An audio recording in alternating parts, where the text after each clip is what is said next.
Good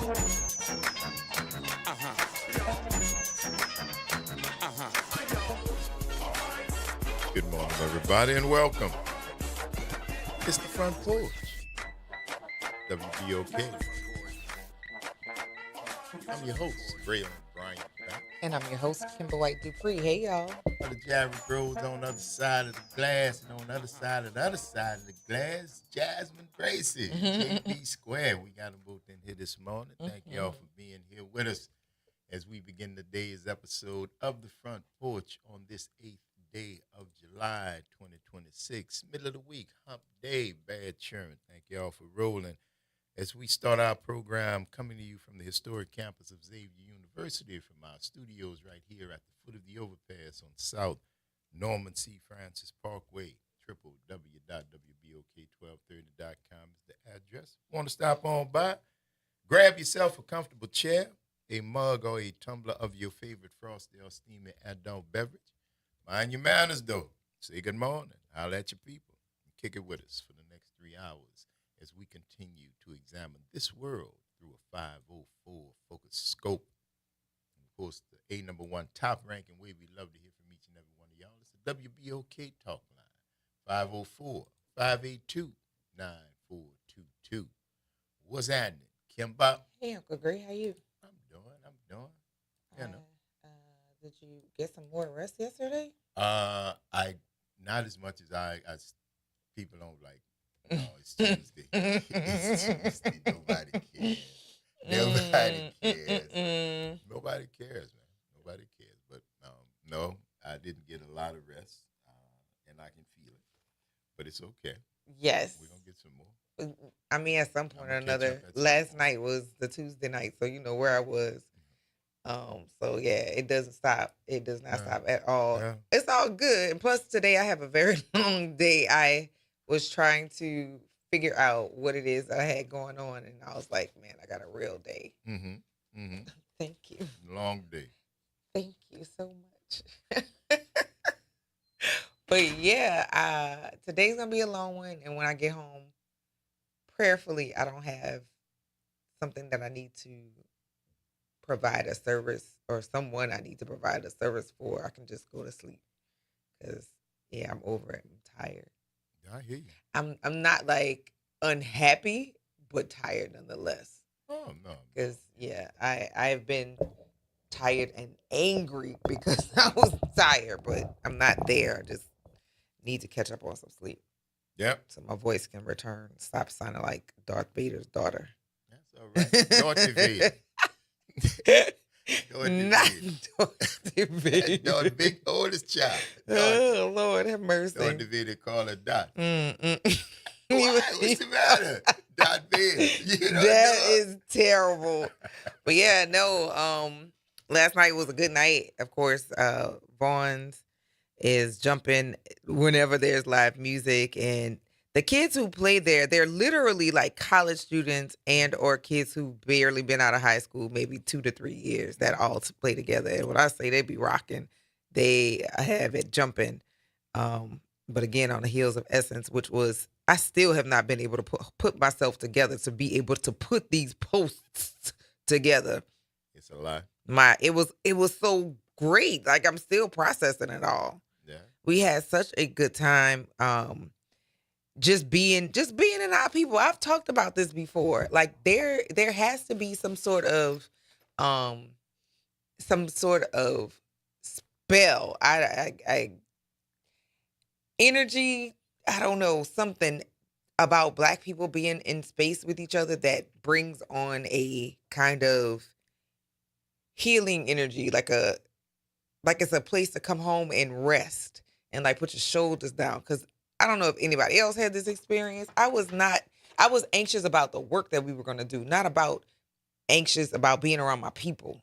I was very, very, I'm very calm. Like second lines, when we have large gatherings of us, there's some sort of like, not calming, but it's like a healing presence from us being with each other. So I definitely had that this weekend. Okay. No, I can dig it, man. And it was a headline free weekend. Yeah. other than the good headlines, Mm-hmm. other than the good And stuff. So that's the thanks, thing I'm shouts talking out to the about. city. That's Yeah. what I'm like that. Because I mean, how many years we've been doing second lines and parades in our own neighborhoods, and you don't hear nothing about it Mhm. because there ain't nothing to talk about. Yeah. And with all the things that were happening at Essence, I just don't recall hearing anything negative in terms of the way that they like to describe us. So yeah, We do what we always do. We come together, have a good time, laugh, joke, spend money with each other, eat, drink, and then back to and back reality. to right And then back to reality, back to where all the various and sundry cities and destinations that folks have come and from. They go countries back, cities, countries, whatever because we definitely destination you had come people. from. You going back there to your regular life. But Hmm. we appreciate you being here and hanging out with us. Because it was a beautiful thing. Yeah, Kids, I mean, everybody from little bitty kids to to old people. older people. Yes. To old, and I mean, I'm saying old people from an old people's perspective. I'm saying old from an old person's perspective. I'm talking about folks who were there getting it in hover rounds, Yep. and walkers with Canes. their canes with However oxygen, they could get with there. the little thing on their back with and I'm like, see, that's because you know you're gonna get a recharge. Yeah. You know you're gonna get around your folks and you're gonna laugh and you're gonna smile. And I'm telling you, it was not anything that was negative in that whole event over both days and both venues. Mm-hmm. I'm sorry, all 4 days. Right. 4 days. Yeah, Thursday. We started Thursday. Thursday. Not 4 one days and negative 2 incident. venues. Yeah, no. And no bad vibes, all smiles, all good times. And I think that emanated out over the city. Mm-hmm. Mm-hmm. And I ain't gonna say we behaved ourselves, but we act like we had company. But we also acted like we Could use appreciate the that. people who are bringing their interests And their and energy. their energy That's right. and their money. That's right. And And their have a money. good time with you. Appreciate you when you're here. That's why it's always good. You know, I shouts out to the uh, petty bike people. Oh yeah. I saw Yeah. one lady, and this lady was a petty bike driver, and she had two sisters in the back. Mm-hmm. And she was about big as one of them leg, right? I'm telling you, the driver was about big as one of them legs. Yikes. And both of them were in the back, and sister girl she had it in the low gears. And she was getting where she was going now. That's real. She earned whatever that meant. I said, I hope they ain't going to the Hilton, baby.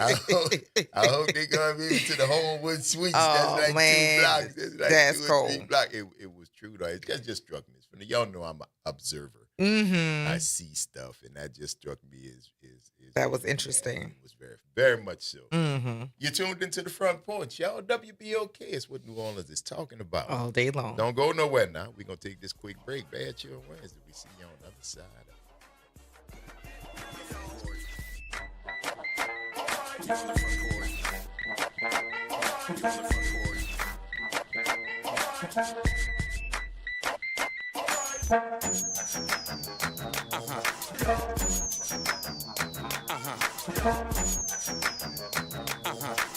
Hey everybody, it's Graylin Bryant Banks and Kimber White Dupree from the Front Porch. Some combos are too good to miss. Now you can pull up a chair to the Front Porch anytime. Just search WBOK Media and subscribe to the Front Porch Podcast. Download, share, and hit us with a 5-star rating because New Orleans culture deserves to be heard loud and clear. Good Wednesday morning. I'm Daryl Forges with WDSU News, and here's your headlines.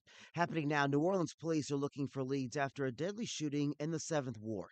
It happened around 8 p.m. last night at the intersection of North Rocheblave and Allen Streets. The victim died at the scene. We're working to learn what led to the shooting and if a suspect is in custody.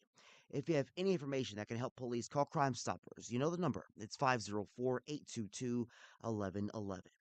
Today, New Orleans leaders are set to make an announcement about a new economic development project in the East. Mayor Helene Moreno, Councilmember Jason Hughes, and other leaders will launch the New Orleans East Investment and Job Corridors. The goal is to make the East a hub for job creation and advanced industry. Mid-City residents pressing developers over the soon-to-be demolished Lindy Boggs Hospital. 1 year from now, the site will be transformed into a stormwater retention facility. The abandoned building has sat idle since Katrina, but next week the process for the future begins. Lindy Boggs has a long history serving the community going back by about a century. And a beloved West Bank cafe will close its doors for good, becoming the latest in a string of closures across the area. Terrytown Cafe on Carol Sue Avenue says they made the tough decision to close after 41 years. They took to social media saying they decided not to renew their lease after the owners of the building sold it. They said they're staying positive and thanked all the customers and employees over the years. I'm Daryl Forges, and that's your headlines for WBOK. Have a great day. Life has a way of shifting priorities, changing needs, and pivoting plans. Home Bank is there for all of them. Their bankers partner with you for every step along the way, from understanding your needs to celebrating your success. Home Bank is invested in the vibrant spirit of our community and in you. So partner with them. Stop on by any banking center in the greater New Orleans area or visit home24bank.com to get started today. Good for business, good for life. Home Bank, a member of the FDIC. Greetings and salutations. I am Edward B. Coulon Smith, chairman of the board of the New Orleans Regional Black Chamber of Commerce. We'd like to invite you to tune in every Wednesday at 12 noon on WBOK to listen in on Black to Business and be a part of the movement that's going on. Thank you. Making a difference in the community. WBOK 1230 AM. You're on the front porch with WBOK 1230 AM.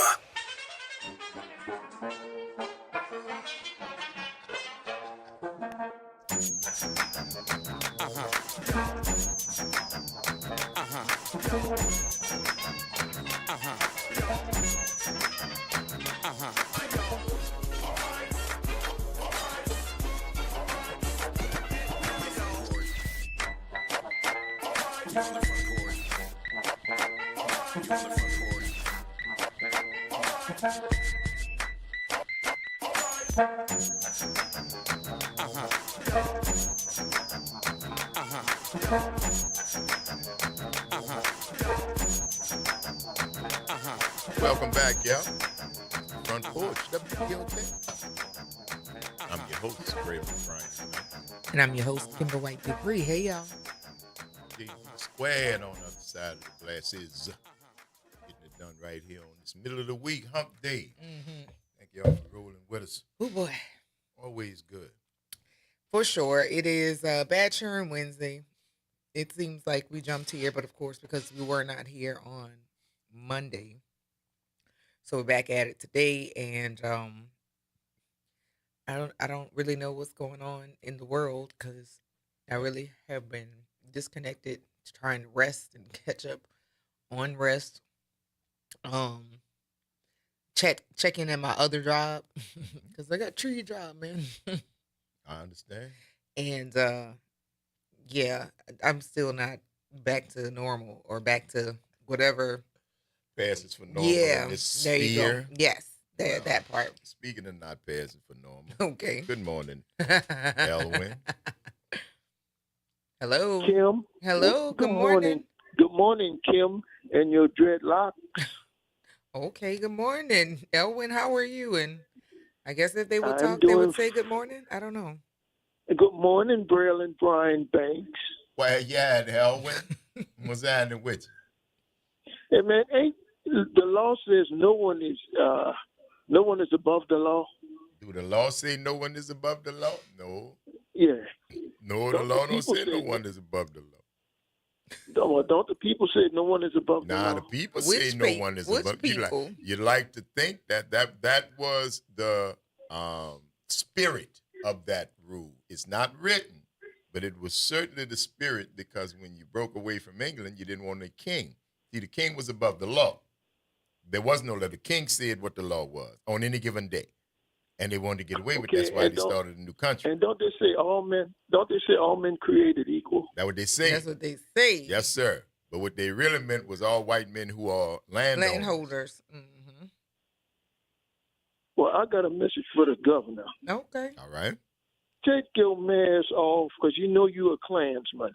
All right. I Okay? don't think he hide it. You know you're a Klansman because you're trying to put white in there because you think they're right. And you are wrong, Mr. Governor. I'm calling you Mr. Governor. I should call you Governor, but I'm giving you the benefit of the doubt. Okay? You need to get out of office. You and Liz Merle, both of y'all are prejudiced. And prejudice does not stand in the United States at all. But guess what? I'll say it this way. It doesn't stand in the United States, but you'll never get rid of it because, you know, there's always white folks going to train their children how to do other things to black people, you know? And it's not right, but the governor, you ain't right either. So you take that and put it on your pipe and smoke it or drink it, whatever you want to do with it, because you're wrong. Thank you for Thank that, you for bro. that. And I hope you listened and heard every word, cousin. All right. All right? Now back to the bad children. I'm bad. Are Oh, you? we know. We know. But continue. I'm one of the bad children. We And know. whenever y'all start that WBOK, what I forgot what it is. The Hall of Fame, Anyway, the one you've been trying the to Hall of create. Fame. Yeah, the Hall of Fame. Uh-huh. I want to be in there with Kim You and Kim gonna be in the Hall of Fame? because I want Kim to be in the Hall of Fame. So you're advocating for Kim to be in the Hall of Fame, but your caveat is if she does, you got to come with her? Yeah, I gotta come with her. Yeah, I gotta come with her. All right. All right. I just wanted to make sure I understood what you were proposing, my friend. Lord have Well, mercy. why not? I listen, you have He's not just because you asking have for not. clarity. You have not because you ask not, my friend. As my grandmother said, I mean, you have not it would because be you a ask perfect not. thing. I'ma ask It would me. be The only thing what you gonna tell me? No. No. No, And let me go ahead and But tell I you think no. Then make I go think it ought to ahead. be a perfect thing for me and Kim to be in the Hall of Fame together, along with Ro Brown. You, Kim, and Ro Brown. Yeah, Okay. And that would be the inaugural class for the WBOK Hall of Fame. Y'all be the first three in. yeah. We I be the know first Ro three Brown in. is listening going, how I Okay. got in it. Rosie, I've been gone. How I Rosie, got I've been in gone it. for half an hour. My voice been out of the How I got in it. him. See, because that's your friend, Ro Brown. That's your boy, Elwin. That's why he said he want you, Kimber, and him in the the Hall of inaugural Fame, class of the WBOK Hall of Fame. Now, And I know he's I like how he know- got in it. I know why he would want Ro Brown in it. Ro Brown is Hall of Fame worthy. Mhm. No question. I understand why he would want Kimber White Dupree in it. Why? It's clear. You supposed to be in the Hall of Fame. You do what you do. Okay. Why Elwin gonna be up in there? Why I'm going to be in there? Why? I need you to What's the tell me justification for why your you're entry? gonna be in the Hall of Fame. You know, like they had a beauty pageant. You gotta tell us what it is about being in this Hall of Fame that means so much to you. Because I'm intelligent and I know about sports. I don't know as much about Ro Brown knows about sports, but I know sports. But you won't be on the Front Porch Hall of Fame, right? Yeah. You know, I don't do sports. We don't really talk about it a lot. We talk on the cover. You know, we don't talk a lot about sports. Not on the Ro Brown level. We talk about Never. sports, bro. Never. Never. So, yeah, you might want to rethink that, nephew, because, I mean, you probably qualified in some degree for the Ro Brown Hall of Fame, something like that, sports, but you're going to have to give me a better reason than just sports to come get on The Front Porch Hall of Fame. Well, I mean, I keep up with politics, even though I don't like it, but I keep up with it, and I go and vote. Well, that's a good fair. thing. That's a good thing. Keep up with politics and you go vote. All right, you getting that? What else you got, boss? Oh my goodness. No, Brilliant. What you think the Saints is going to do this year? How we go just from- like that. See, How? that's why I don't know. See, you are better equipped for Roe Brown Hall of Fame. You understand? Now you know what I'm gonna tell you. What was the question? How they gonna do it? That was your question? How they going to do this year? That was my question. Yeah, they gonna play, and they gonna win some, and they gonna lose some. Oh no. And you don't think they're going to be in the playoffs this year? With tickets? No, without a ticket. Playing. I don't know, bro. I no idea, cousin. No idea. I don't know. I don't know, Elwin. No idea. I'm gonna tell you what they need. They need some cornerbacks. They need a safety. They need a what? A safety. All right. Well, without That's what that, you they think need. they're gonna get to the playoffs like They you need said? they need to draft. I mean, not draft, but get a veteran safety back there to show them other boys what to do. All right. Because we got rookies. We got rookies back there now. Well, I wish him all the best, cuz. That's here. That's all I got. Well, But I know you're gonna be understand, Kim. tuned You in. don't You the one gonna keep us appraised of what's going on. I know you gonna watch. Yeah. Well, I'm a Saints fan till Yes, I die. we know. I know y'all. I'm a That's why I diehard say Saints fan. when it come down to that, bro, you gonna let us know what's happening. I ain't gonna be That's able right. to keep up with you. And especially when you bring Roe Brown name in the I'm out the game all again. I'm going to the beer station. I'm I'm gonna watch. grab me a beer while y'all do that. Go and watch the people instead of the game. That's a good one, really. You That's it. I was you a trying beer. to tell you, when y'all doing that, I'm gonna go get me a beer. I'll be back. Y'all want some? Y'all want something? Right. Now your Paul Rand says Squeeze of the God Baby should definitely be in the Bad Children Hall of Fame. How many different Hall of Fames we got? My man? goodness. Now we're working on an award show. Bad Children Hall of Wait, Fame. you trying to put me in the Bad Children Hall of Fame? Yes, sir. That's what your parents said. Well, Call you Squeeze of the God Baby. Mm-hmm. ain't nothing wrong with that. Ain't nothing wrong with that. Yeah, I like to be in the Bad Children Hall of Fame, but I also like to be in the Hall of Fame, WBOK Hall of Fame also. Well, It's see, a we lot. don't It's speak a for lot. WBOK, bro. It's a lot Only of thing we do requests is the front here. porch, cuz. I can't speak for WBOK and their Hall of Fame. You have a lot of requests, Elwin. Yeah. But I got a little sway on the front porch. I might could tell you know that, but that's where my influence stopped. Man got to know his limitations. You dig? Well, if it comes down to a vote, would you vote for me to be in the Hall of Fame? For WBOK? Yeah. And they would be voting against you. It'd be like you and one other person. It's just like if you want Elwin to be in the Hall of Fame, vote for him. You are terrible. Would I be voting what about- against you? Would it be a contest, or would you just be nominated and we would have to say yay or nay to your nomination? It'll be a nomination. Yeah, I vote yes for you, cuz. Absolutely. And what about you, Kim? Yes, I vote for you. Thank you, Kim. You're welcome. I always knew I could depend on you. Why you ain't say that when I told you I vote for you? And I know- See, that's and I what know I happened. You could take depend my on you. vote for granted. I'm voting against you now. Wait, See how you was doing good? Y'all don't know when to shut up. Y'all don't know when to shut up.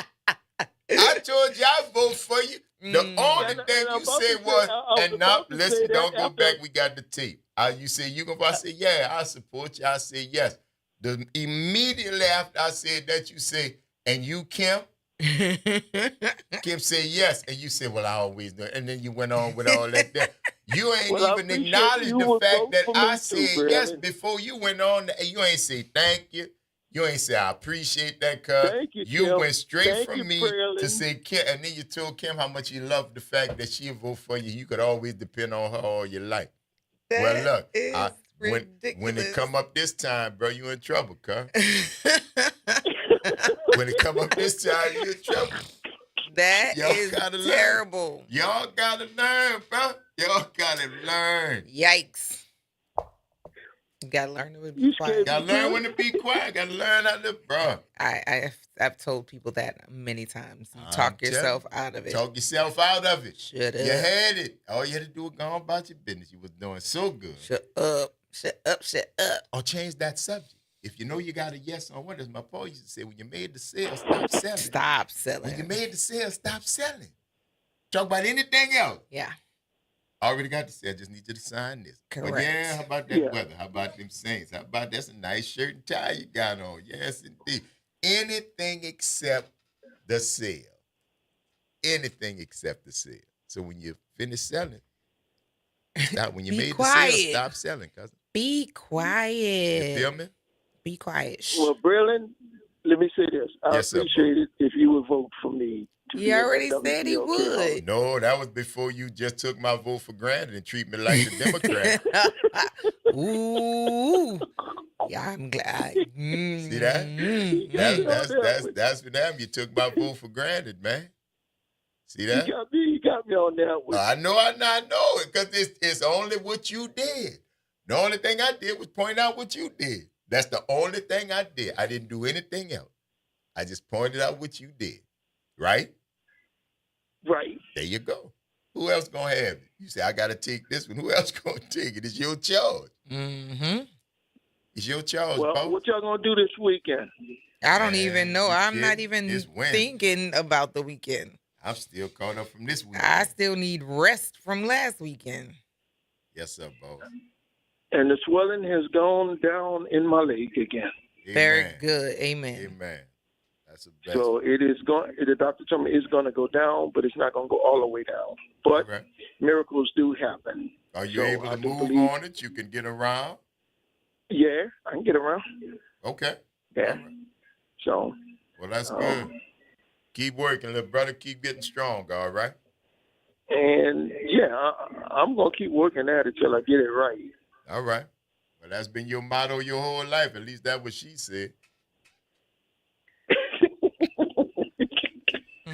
Okay, Braylon. All right. Y'all have a great day. You All right, too, Elwin. Elwin. You take care. We'll Bye, talk Kim. soon.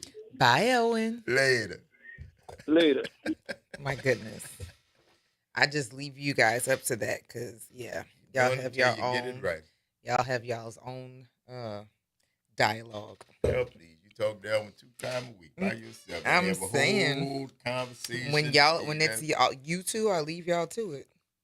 Because I don't know which. Special relationship with both you and your breed. The fact that he thinks they're braids is also funny to It's me, beautiful. but yeah, it's fine. Yes, indeed. It is fine. Yeah, no, he's talking about the weekend. What I want to do for the weekend? Sleep, and do nothing. Lie on the couch and move. That's it. That's what I want to do. I am going to go ahead and get this out the way. I want to wish a happy heavenly birthday to Morris Jones Jr., Uncle Mo. Uncle Morris. Happy birthday. We miss you immensely. It's your man. And we are the girls and I, we're doing all the things like you said. There you go. Indeed. I was with my cousins yesterday, and we have had Maris on. She came on for my birthday. You weren't here that day, but she is going to be stateside for a little while because she just took a position at Tulane. Okay. So she starts on Friday, which is great.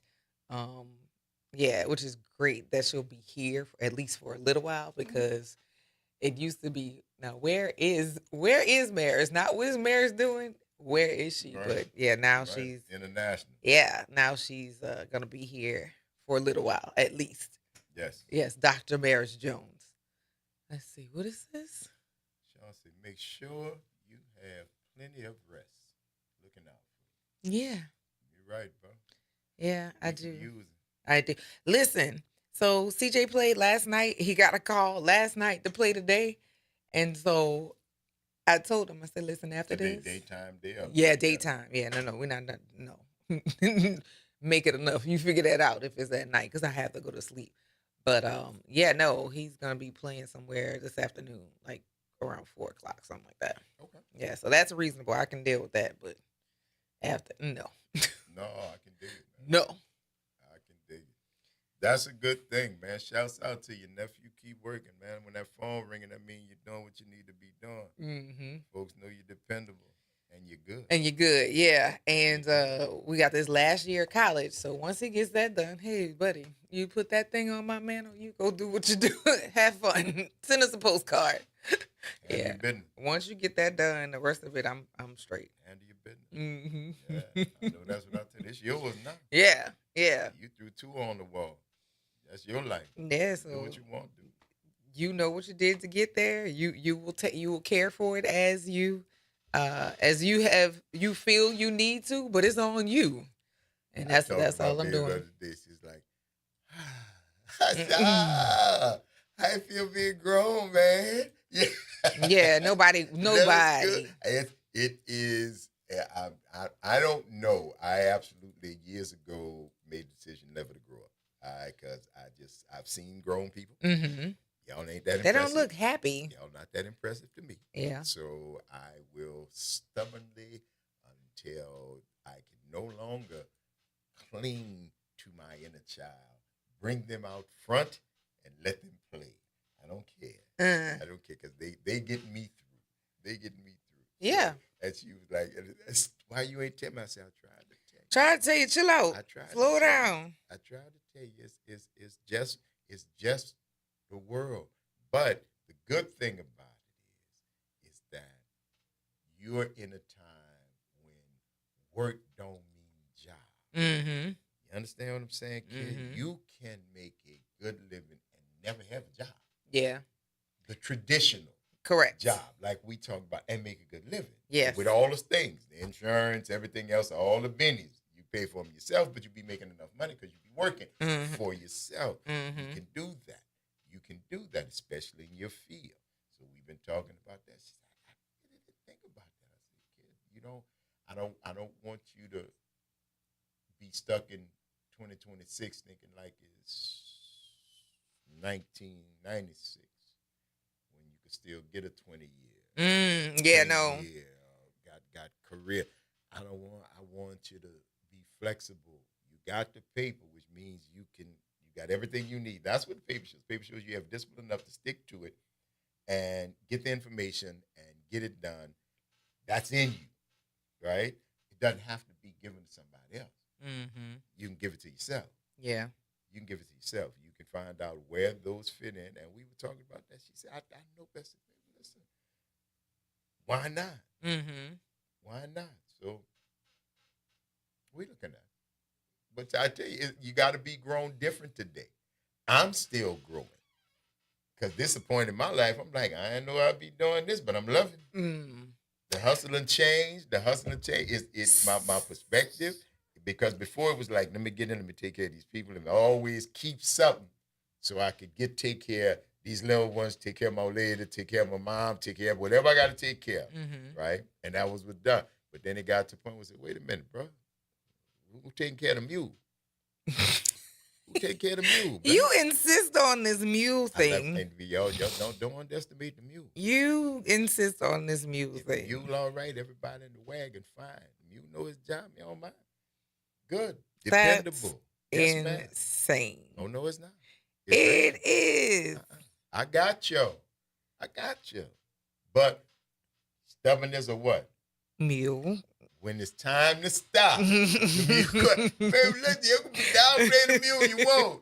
I'm in the union. Mule's local 403. Lord have mercy. That is insane. We got to take this break. It's the Front Porch, y'all. WBOK is what New Orleans is talking about. All day long. Stick and stay. We're going to see you on the other side of it.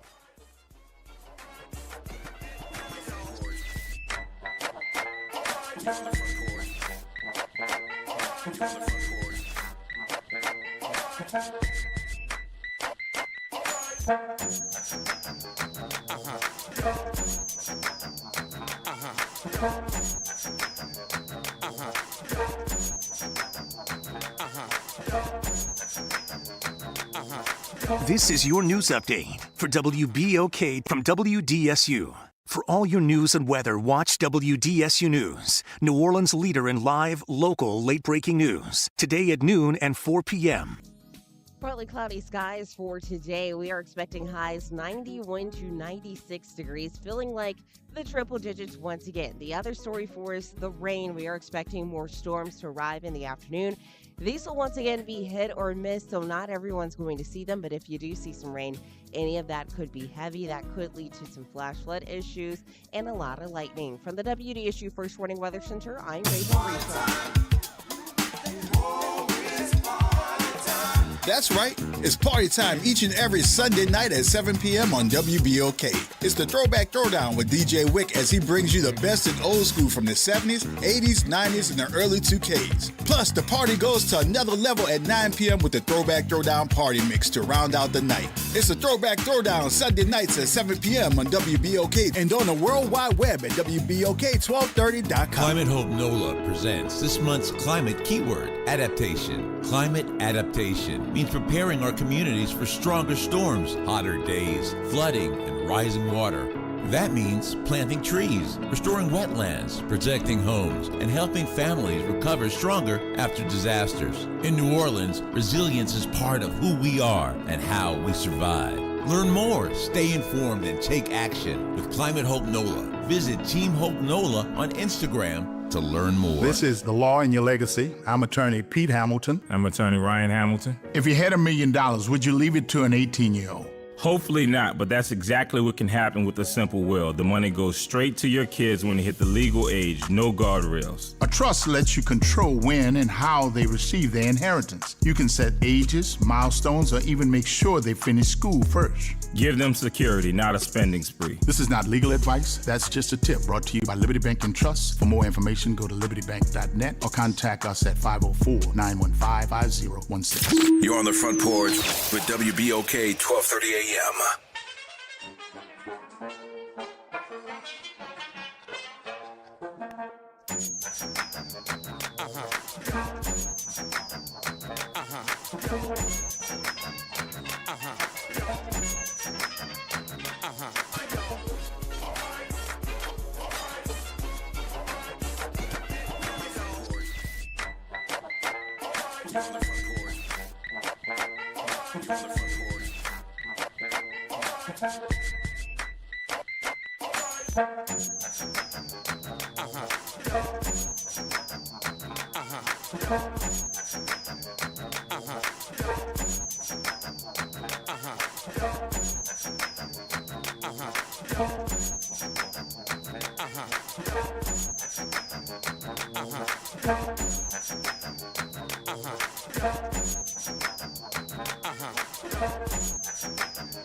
Welcome back, y'all. It's the Front Porch, WBOK. Host Graylin Bryant Bank. And I'm your host, Kimber White Dupree. Hey, y'all. JB Square on the other side of the glass, bringing it to you right here, y'all, on this bad cheer and hump day, middle of the week, Wednesday. Y'all for rolling with us. Always good to have y'all here as we doing what we do. It is, it's Wednesday. Like it's the middle of the week already, and the weekend starts tomorrow. Oh, yeah. Yeah, this one was, yeah. My God. Yeah, this one was a long one, man. Yeah. This one was a long one, but it was worth it. No, it was a good time. It was definitely certainly worth a good time, but yeah, but you paid for it. My God. Oh, you paid for it. The time was had, and we did have a good time, and still I'm tired. It was what did I feel about, like I said, about this Essence? I got to see a lot of people, but it was still a lot of things. Like it was a lot of sensory activation, stimulation, the sound, the sights, and like there was a lot of color. There was a lot of color that BeautyCon thing was very bright, and then I walked through there Mhm. because it was a series of lines. Yes. It was a series of lines. You There were were correct. You lines are that correct. were snaking from one to the other, and I was so impressed by the sisters who they were. What I'm telling you wasn't no screaming and shouting, pushing and shoving. It wasn't people just We were standing and calmly holding, standing, waiting. calmly standing, lines moving slow. It was so popular. It cut out twice. More They than had twice. to, they had to close it because it was overcrowded, It was multiple times. Yeah, because it was the lines had become so bad. But my understanding is, I was seeing on the Essence 360 app, people were posting photos of their swag. Mm-hmm. All the things that they got. Yeah, like how y'all gonna get that home? You're gonna need to buy another suitcase to get on the plane. So all the free stuff you got is gonna actually wind up Costing you money. Yeah. I'm not a fan of lines, so that kind of took me out of it. Since a kid, I have known if I need to stand in line for it, I'm probably not gonna do it. Mhm. Cause why? Why do I have to do this? But like I said, people stayed in them and they got their things that they wanted. I'm hoping that everybody got what they needed as a result of it. But yeah, I cannot do lines. Mm-mm. I don't know why I have such an aversion to lines. I will go other places to get the thing I'm looking for than to stand in a line. Mm-hmm. I Yeah. don't know. Well, they didn't mind. They were, man. It was a lot of people. There were a lot of people, and we came out, man. We supported, and I Mhm. don't think, honestly, it was. I don't think this was one of the best attended Essence. No. I don't think it was one of the best attendance as far as numbers to the city. I know it was still a hell of an economic impact to the city and a great time. Mm-hmm. But I think I've seen it more packed. But even with that, man, the folks that were here were just chill. Mm-hmm. They were just Everybody chill. Everybody had a good time, regardless of the area you went in, because it was a lot of things for you to do. There was health summits, there were finance summits, there were Food and wine experience. Yeah, there were demonstrations. There was spirituality. I mean, you name it. If you were looking for it, it was there. It was there, yeah. The Suede Men's Lounge. Yes. There was something for the brothers. For the Disney fathers, had something there all for the cats kids. who were hanging out. It was. I think this one was the most intentional one that I've seen in a while. Okay. Because of all of the people that were the New considered. Orleans side of it, the inclusion of the Rebirth and the Tramp. Shout out to Zulu. Shout out to the folks. I mean, and shout out to whoever it was at Essence that said we need to. If this is home, Mm-hmm. then we need to marry these things together and make it happen. Trombone, shorty. I mean, we were represented in more ways than just come out to New Orleans for Essence. We were part of it. Correct. In a big way. Yeah. In a big way. And I think they liked it, man. Yeah. I mean, it was phenomenal. I feel as if a lot more intention was given to cover all of the things. So we constantly say that Black people are not a monolith. And in this particular case, this was something needed to be explored. And I think they did a good job about that. Not just the Black people aren't a monolith as a cop-out to be responsible to the community, because I've been hearing a lot of people use that as of late. However, I think there was a lot of intentionality with including women come in contact with, husbands, children, other women. I think most of the seminars and or programming was to cover the gamut of everybody that Black women touch, which is what Essence is all about. And I think that's the family component. Mm-hmm. That's the family component. If you want to come and you got little kids, medium kids, big kids, old kids, everybody's got something.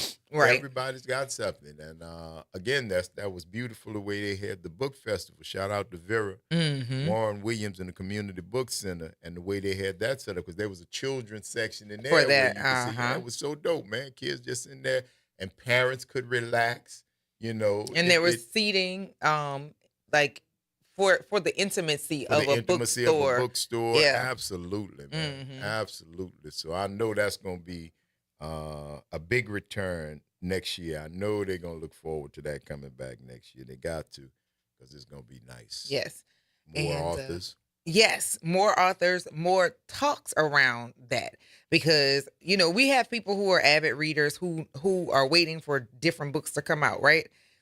But there's an experience that goes along with that. They like book talks. They like, that whole coffee shop bookstore like thing. I think that more attention is going to make that and other areas in essence more customized, if that makes kind of sense. Yeah, I think it was good. Niche. Yeah. You're going for niche. But again, if you got a building full of niches, you ought to be able to find somewhere. Find your thing in that. It's the shotgun approach. Scattered. You got something. One of these is going to appeal to you. If you like to shop, walk through the whole little shopping place, the marketplace, which was beautiful. And there were literal concerts going on down by the market. Yes. In addition to the ones on the main stage. Oh, it was just So it was a lot of intentionality, and the people at Essence, like. No, the cheeks weren't out like Mardi Gras. Thank Joe. God. They weren't, and I will say that's another part of it. I'm telling you, we told Thank Shay God she was gonna be on Cheek Patrol, but there was not a lot of call. There was there was some shorts. Yes, there really were. There were, but there were. There were cheekless. Shorts and cheeks is two different things. Oh God! But yeah, Mark, you're right. You're right. It's the Front Porch, y'all. WBOK is what New Orleans is talking about all day long. Stick and stay. We'll see y'all on the other side of the break.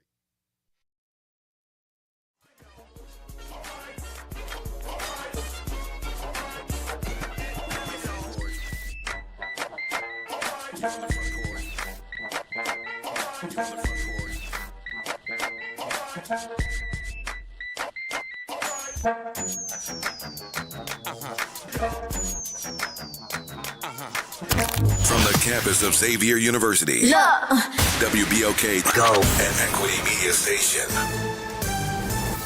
I'm Bree Wood with BIN News Now. President Trump is indicating there will be more high-level meetings between the U.S. and China. President Xi is coming here toward the end of September, and what we need is a big ballroom where we could hold thousands of people to see him. Trump used the moment to highlight plans for a new White House ballroom, though Beijing has not yet officially confirmed the visit.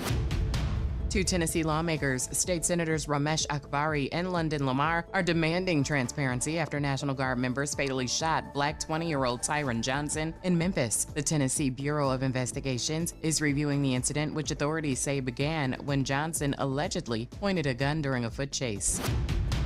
And LA County officials are investigating possible leaks in the murder case against singer David, real name David Burke. The probe centers on whether autopsy details were improperly released before becoming public. Get BIN News Now on demand 24/7 on the iHeartRadio app. You're on the Front Porch with WBOK 1230 AM.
Welcome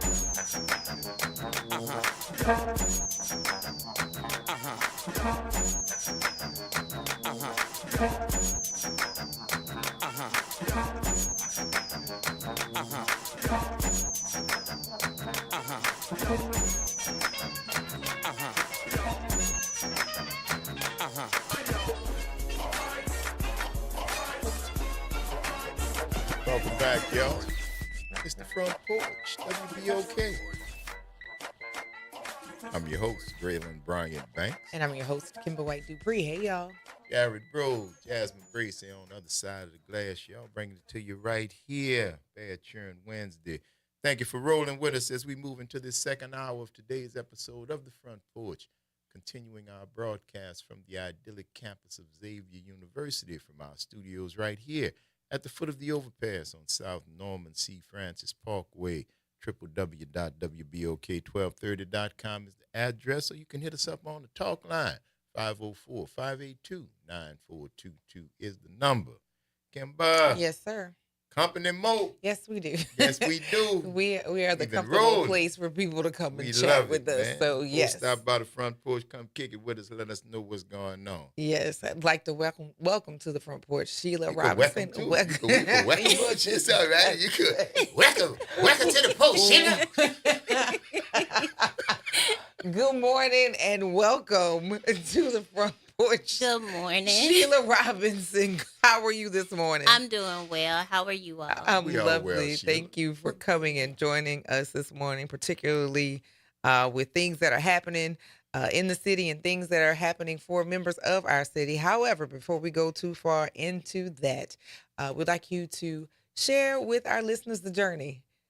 Who is Sheila Robinson? How did you come here on the porch and share with us this valuable information with our community? My name is Sheila Robinson, and I have the pleasure of serving as the Louisiana SHRM State Inclusion Director. Mm-hmm. And I am here to share about our Career Expo that will be hosting July 16th at Delgado Community College from 10 to 2, as well as our Inclusion Summit will be July 17th at Conference on 11. So we have a lot of information planned and ready to get out to the public when it comes to inclusion and why it's important. Now, this is aimed at who? Mm-hmm. Sheila? Who are Everybody. you trying to just Everybody. Everybody. Okay. So Okay. inclusion is not, we all need to be included in some way, shape, or form. So it is for everyone. If you are returning to work, if you are a student, if you are a veteran, if you have challenges, if you want to know more about employment, we have everything ready for everybody. Okay. All right. Casting a wide net. Yeah. And we going to catch a lot of fish. Amen. I love it. So, a quick question about this, because a lot of people, when we talk about inclusion, some people are averse to inclusion, but why is it framing inclusion important for people to understand why it's necessary, not just as a good idea? We are stronger when we highlight our diversity. Employers operate much better when they have a diverse workforce because you have more perspectives in the room and you can reach more people. And so we feel as though that is our strength. And it is important that we look at all of the different areas, the different communities that sometimes are not represented, and we bring them into the room. Because, we all know when we look at TV and we don't see people that look like ourselves, it's like, oh, that's not for us. Mm-hmm. But that's not the truth. It's for everyone. Okay. So everyone has a place. Now, when it comes to inclusion and diversity, a lot of people have exceptionalities that aren't necessarily easily seen. Mm-hmm. And so they also feel ignored and or excluded. Mm-hmm. So when you said people with challenges, which challenges are you considering? Yeah, 'cause, like, people really, somebody here is going, that's not me. Or they No. don't have anything for me. So that's what I'm asking you. Whether it is neurodiverse, whether it is mental challenges, whether it is actual physical challenges that we can see, we want them all in the room because everybody needs to work in some way, shape, or form. So we want to make sure that those employers that are there are employers that are sensitive to those particular challenges, and they provide the support that is needed for those people who have those challenges. Yeah, I love that. I love that. Now, who, when you reached out to the participants in the Career Expo to offer their possibilities to the public, was the net cast just like that, far and wide? We want to get anybody from hospitality to hospitals to farming, whatever it is. If you got a position, come and see about it. Yes, we went across the state. And so we also understand that there is a challenge because quiet as it's kept, I'm sure you probably can hear it. I am from North Louisiana. Okay. So I have been here and called New Orleans my home off and on since 1998. Oh, you're almost cousin, huh? What's happening, cousin? So we cast our net. Of course, we cast it as far as we possibly could throughout the top of the boot all the way down. Okay. We also understand that everybody cannot physically make it here. Right. We understand the challenges when it comes to gas prices, and just transportation in general. So we have partnered with Nolivate Black, who is powering the Culture Forward app. So if you are interested, you can go online. We're working out all the details now. You can go online, upload your resume, and that resume will go to all employers that are participating in the. Oh wow! So regardless of whether, regardless of where you are and you're seeking employment, your search is not limited to your area. No, that's perfect. Yes. That is perfect because I know many, like right now we have the seniors who have just graduated. They're getting ready to go. Many of them may be staying in state. And so if they need to also work while they're in school, this gives them an opportunity for that as well. I love it. Yeah. And it also tells the folks if you need to work and you might have to relocate to do so, that's another possibility. If you can do that, to go and chase what it is that you want to do. Go after your dreams. It may be available in Lafayette. Maybe where you from? I'm originally from Shreveport. From Shreveport. All right. All right. Okay. I was preparing just in case you said something. Don't say nothing crazy to me about being from Shreveport. I love the boot.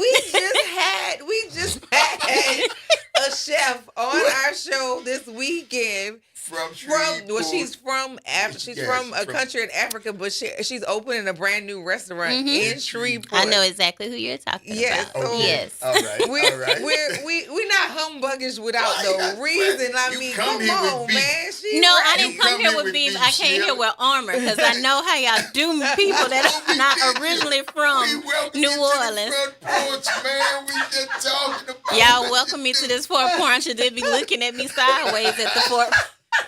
We gonna let us sit there. You have to take that arm off. It's all right, man. You're amongst friends here. Yay! I'm included. Okay. You're amongst friends. Oh my all right, God. Now let's not go too quick. Let's not push it too far. Too funny. I was not prepared. I was not ready. We're not Louisianian. Yeah, what do usually people say about Shreveportians? Shreveportians? I'm a New Orleanian. I'm a New Orleanian. Right? I'm a Louisianian. If you find somebody from Shreveport, what do you say? What do you say? I'm from Shreveport and that's it because I'm a New Orleanian.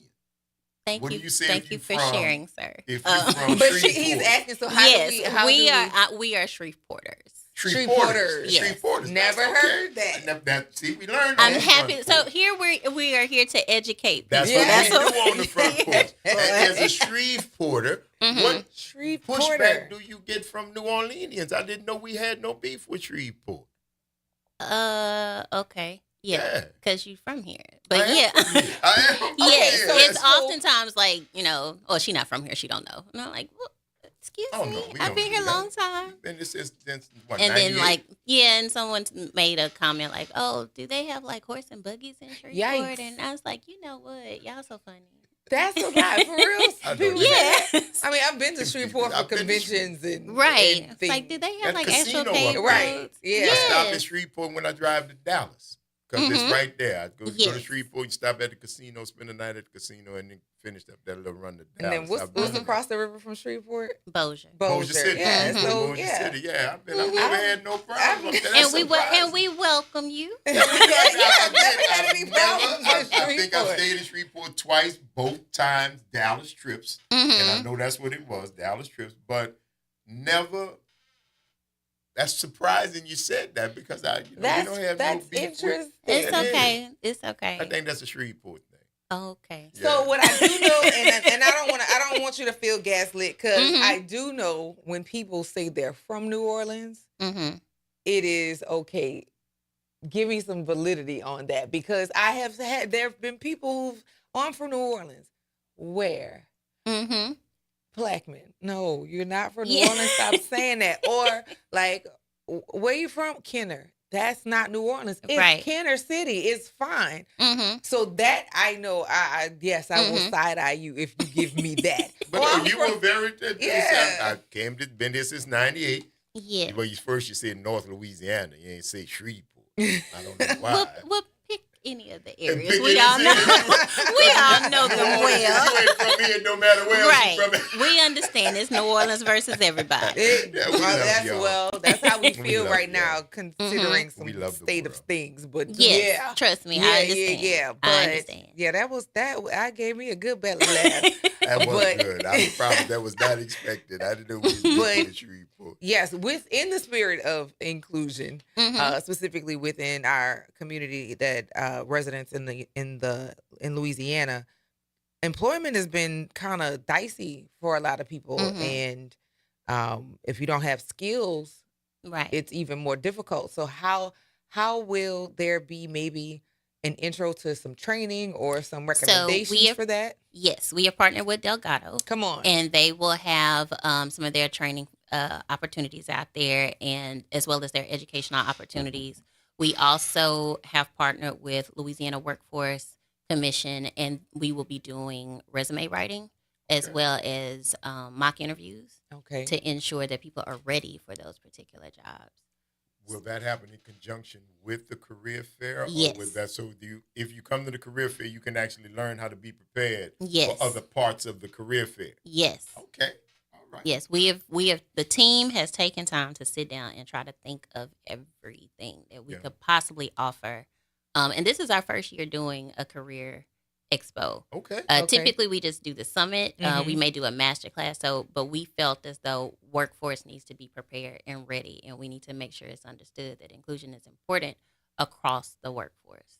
So we took yes. Yeah, that's a huge necessity. And as being neurodiverse myself and two neurodiverse children, how people present versus how it's been interpreted has been an interesting ride, even for me. When people assume by appearance everything is neurotypical, and without a need for any diverse accommodations or whatever, and that's ableism. Everybody, we don't do that. But a lot of people don't present with their their exceptionality. So I think that's really important for people who silently just kind of try and figure out and navigate through. We can't continue to operate like that, which it has been for eons. Yes, and I think and we all know what happened last year with the executive orders, and so our stance when it came to diversity, equity, inclusion was education, and it's important to educate not only just not just for HR people to be educated, but for people across the board, because inclusion is not just what you see. Inclusion is everything, and it's a commitment that employers need to make to inclusion to ensure that your workforces are diverse and you are helping who you need to help, because all of us are not the same. My concerns and my issue and the accommodations I need are not someone else's. Right, and we need to be knowledgeable of those things. Now, having the Career Expo, was this your brainchild? Because earlier you mentioned the team, and I want to make sure you shout out whoever you need to shout out on the team side. But the Career Expo, after doing the 2 things or 3 things a year that you do, how did you decide to do the actual expo to grow it from where it was to what this is? So Louisiana SHRM has 9 different chapters throughout the state. Okay. And so the local chapter here SHRM New Orleans, or Society for Human Resource Management New Orleans. Long name, great results. But I am in that chapter. Okay. And so we had talked about a job fair and like how to do it and what to do. And so I was like, what better way to test this out than to do it with inclusion? And so we partnered with SHRM New Orleans, and we are moving forward with the job fair. And SHRM is the acronym. Yes. Okay. And what does that stand for? Society for Human Resources Management. Society for Human I like it. Okay. I like it. I think that this is a huge step in the conversation, because a lot of people with DEI kind of turn the light switch off with having the conversation, but they're still having to navigate and work with people with the need for accommodations. And oftentimes a lot of people consider physical issues or physical concerns, because we need to have the ability for everybody to access places and information. But we don't necessarily consider that for intellectual sharing. We think just more physical needs versus the consider for the cognitive assistance. And a lot of people, like, after being frustrated and tired, and I mean, even with aging, it's like, what do I do next? Where do I go? Because it seems as if due to your maybe your exceptionality or disability, you're not wanted. And that can't be, like, we can't have places like that. No, we work very hard to encourage employers to take those who have been in the workforce for a long time or are returning to the workforce for whatever reason, to step back as well and train those who are coming into the workforce. So you have your older generation that knows they have all of the keys to the kingdom. They know all of the game.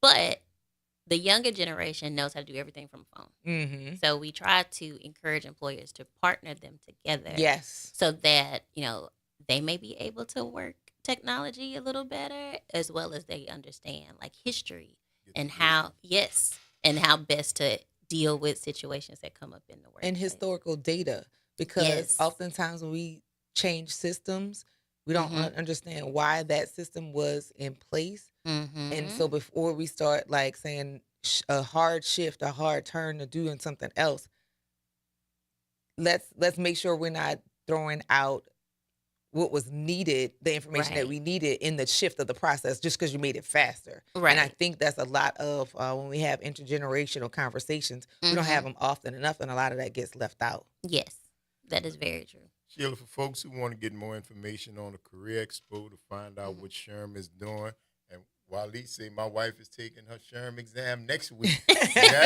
Shouts out. Get it, Keita. Love it. Go Sora. If folks wanted to find out more, is there a website? Are you guys active on the socials? Where would they be able to get more? So you can go to louisianashrm.org and louisianashrm.org/inclusion.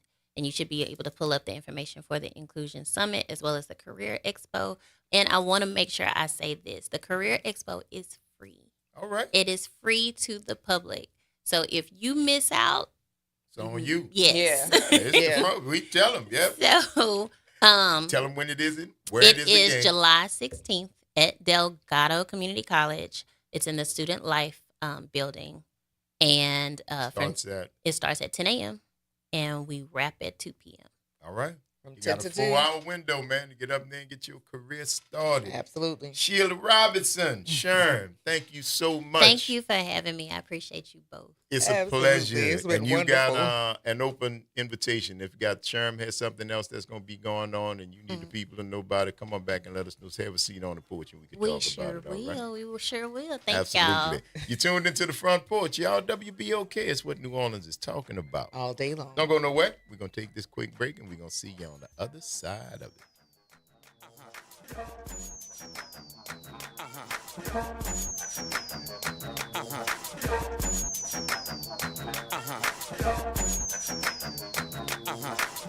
On Auto Trends with JeffCars.com, here's a snippet of some of what we cover. GPS pioneer Gladys West. We worked long hours computing trajectory orbits and satellite orbits, trying to get the data and everything correct enough. Auto analyst Mark Bland. 14 new vehicle deals that happen in this country out of every 100 that women don't have a fingerprint on. To tune in, check out Auto Trends with JeffCars.com. Saturdays at 4 p.m. on WBOK, what New Orleans is talking about. Wednesday morning.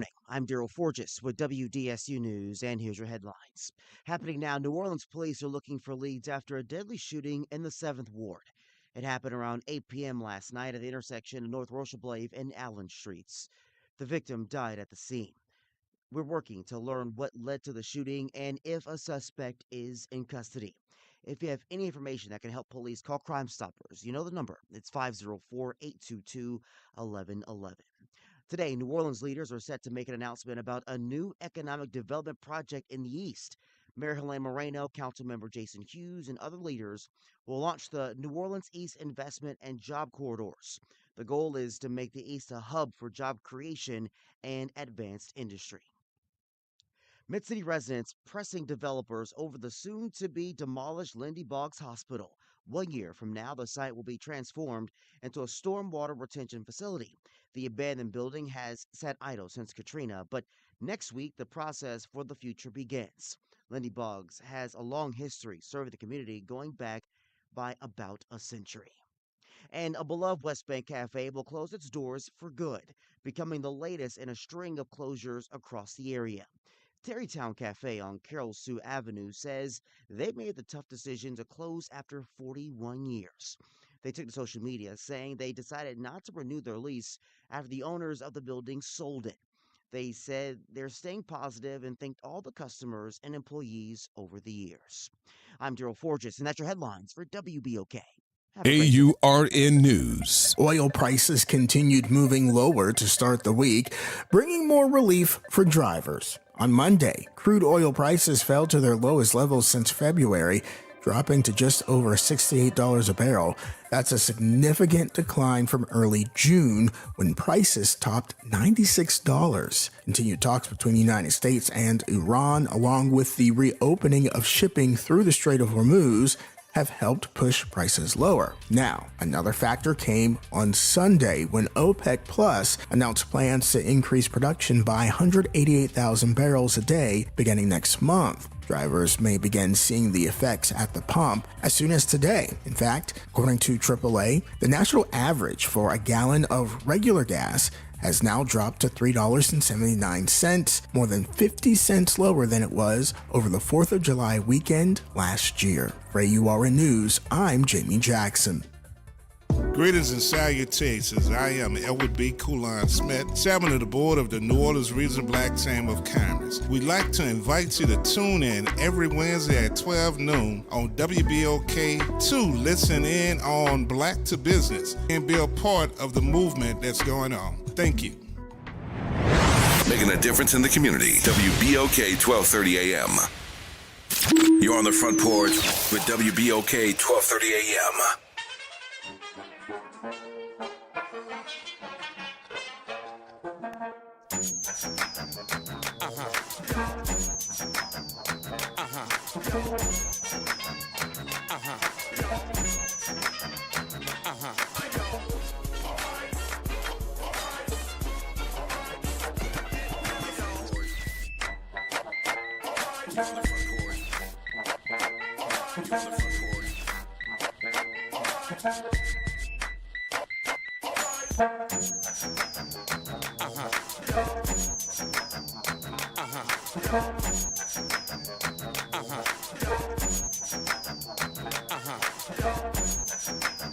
Welcome back, y'all. It's the Front Porch, WBOK. I'm your host, Graylin Bryant Banks. And I'm your host, Kimber White Dupree. Hey, y'all. Jared and Jasmine on the other side of the glass. Y'all bringing it to you right here on this Bad Cheering Wednesday. Great interview right there. Sheila Robinson, representing Shreveport. Hard. Man, I was like, is she about to fight us? We didn't even do nothing. Y'all have traumatized poor Sheila. Please leave Sheila alone. Please And y'all again, let this lady tonight. I am one of those people, like, when people say I'm from New Orleans, But she and never it's like, said that. she didn't. That So lady I did didn't not say even that. have a need to, lean in. I'm telling But I you. have had people be like, oh, I'm from New Orleans. Where? Destrehan. Shut up, stupid. No, stop telling people that. Walk away. I see. Yeah, I mean, I recognize the desperation to be from somewhere relevant. See, that's what I she recognize talking the about. Right? desperation to be from Shreveport got somewhere relevant. a But movie she production never thing out claimed- there. She never claimed to be from New Orleans. Mm-hmm. She said, I've been in New Orleans since 98. I'm from North Louisiana. Mm-hmm. And then later on, I went to ask you from Shreveport. But when I asked, that's when she was like, hold up. You about to kick some stuff. No, ma'am. I'm not. I'm just curious. But we talked after show interviews, and I think there's some trauma there. So Gotta y'all be. leave Sheila alone. Gotta be. The girl been here since 98. And that's that's almost a nice stretch. That's almost 30 years. That's a nice stretch. For sure. That's a nice stretch. So leave her alone. She has earned your That's it. lack of enmity. She said, Wait, what? It's all right. We didn't do it. It's no. all right. But I some love- of you have y'all know definitely y'all know what y'all traumatized do. that girl. I hope that she does come back to let us know about what's going on with Sherm. Because again, a That lot was killing me, of boy. what's that, Sherm? That was killing me. Because you were thinking Because something I'm else. Sherm. Sherm was a thing back in the day, man. Sherm was not nothing to be taken lightly. Bragging about. No, yeah, what I'm saying. They got some old heads out here on this radio know what I'm talking about when I say Sherm. Because Sherm was around the same time. I see if I say, some of y'all don't recognize Sherm. Some of y'all do. Mm-hmm. But the other ones would recognize Wet Daddies, Dips. Click'ems? Oh. Sherm Stick. That was a Tupac lyric. Oh. Tupac sang about Sherm Sticks. I remember Click'ems. Click'em. That was all. That was a the joint same. dipped in embalming fluid. Joint dip. Well, actually, Why would you do that? Because you was trying to get high. Now, don't ask me why you figured that the stuff that they put in dead people would be a get you thing to high. smoke. But there was an entire market for Wet Daddies, Click'ems, Dips, Sherm Sticks, more. They used to get, well, you probably used them, but there used to be a brand of cigarettes called Yes, they were More. brown. I remember Long those. brown. Yes. That was a Sherm. Now, most of the time you got Sherm because there was actually a brand of cigarettes called Sherman. Sherman called Sherm. Not familiar That was with on the West Coast.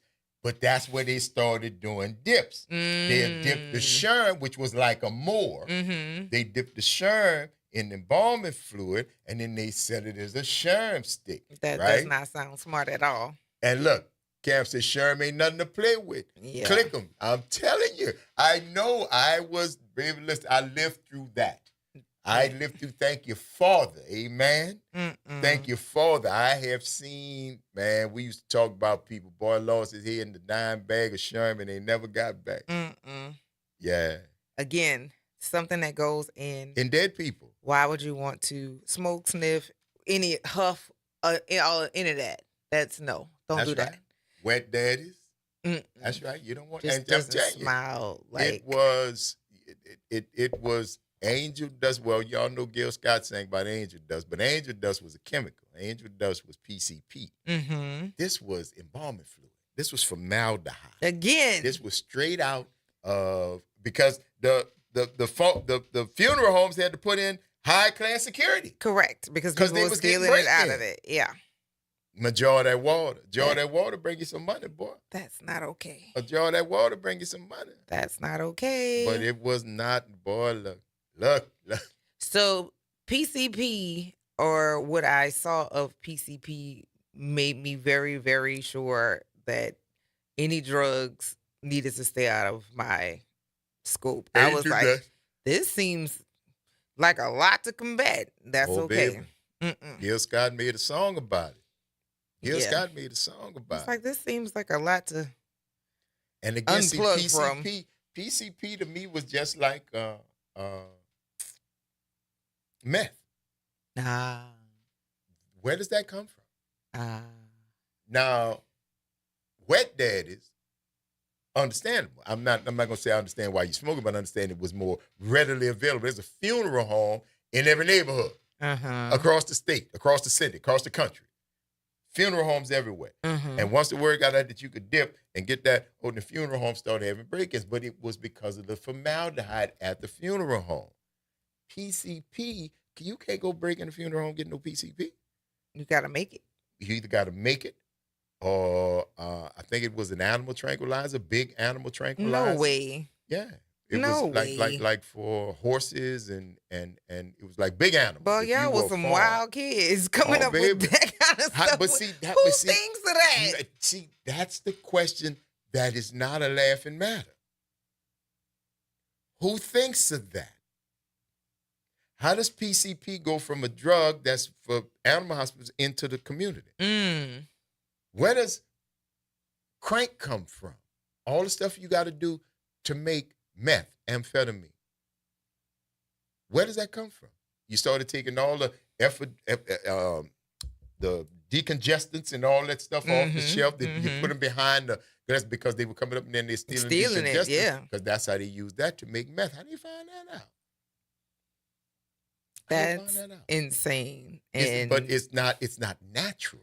See, it's not, weed grow in the ground. It grow, now you got hybrids and different stuff, you put it together, but weed is a plant. It grows. This ain't nothing that's manufactured in the laboratory. That's way too much. Laboratory. That was crazy, man. That's Grace to say, yeah, it was animal tranquilizer. Really? Yeah. And again, just like the what's that stuff during COVID that was for like a dewormer for horses or something that they were telling people to take to get rid of COVID? Something quit, hydrochloroquine. Yes. And they were like, this was something that went for animals. Like, why would you want to put this in your body? Y'all are insane. Yeah. But y'all are insane. That's where it come from. That's what it's talking about. It's an animal tranquilizer. Gracie says Sherm had people losing their minds. I'm telling you, I say y'all just struck a nerve. I don't know everybody anybody on the Sherman was coughing like nothing I ever heard before because they were smoking embalming fluid. That usually goes into the bodies of those who are not breathing anymore. And you are sucking it into your lungs and you're trying to breathe every day. Oh, dude, we was some sick people. And I'm telling you, adventurous. It was everywhere. Adventurous. That's insane. Yeah, it was.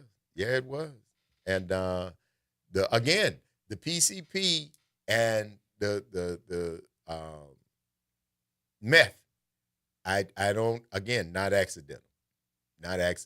Now, who decided to freebase cocaine the first time? To cook it down and make it more pure? I don't know. But it seems like a lab. Who sat down and decided that these chemicals should go into cocaine? Into what? For you to smoke it. And put it, crack it, break it up, and then put it together. And again, before the crack came, it was freebase. Before you could get rocks of crack on the street, the rich and beautiful people were freebasing. Richard Pryor, Hollywood. Everybody was basing. This is before crack. The crack came after the base. Correct. Because then they found a cheaper way to make it, and you cut through the middleman. You didn't have to go buy the powder and then make it into freebase. Correct. And then smoke the freebase. They said, let's cut out the middleman. We'll cook it and just sell you the rocks. Cook a more purer powder, make a more stronger rock, and the next thing you know, there's the 80s. There's the 80s. That is crazy. 504-582-9422. Good morning, Paul. How you doing? Good morning. Good Just morning. a little clarification. Good morning to both of you.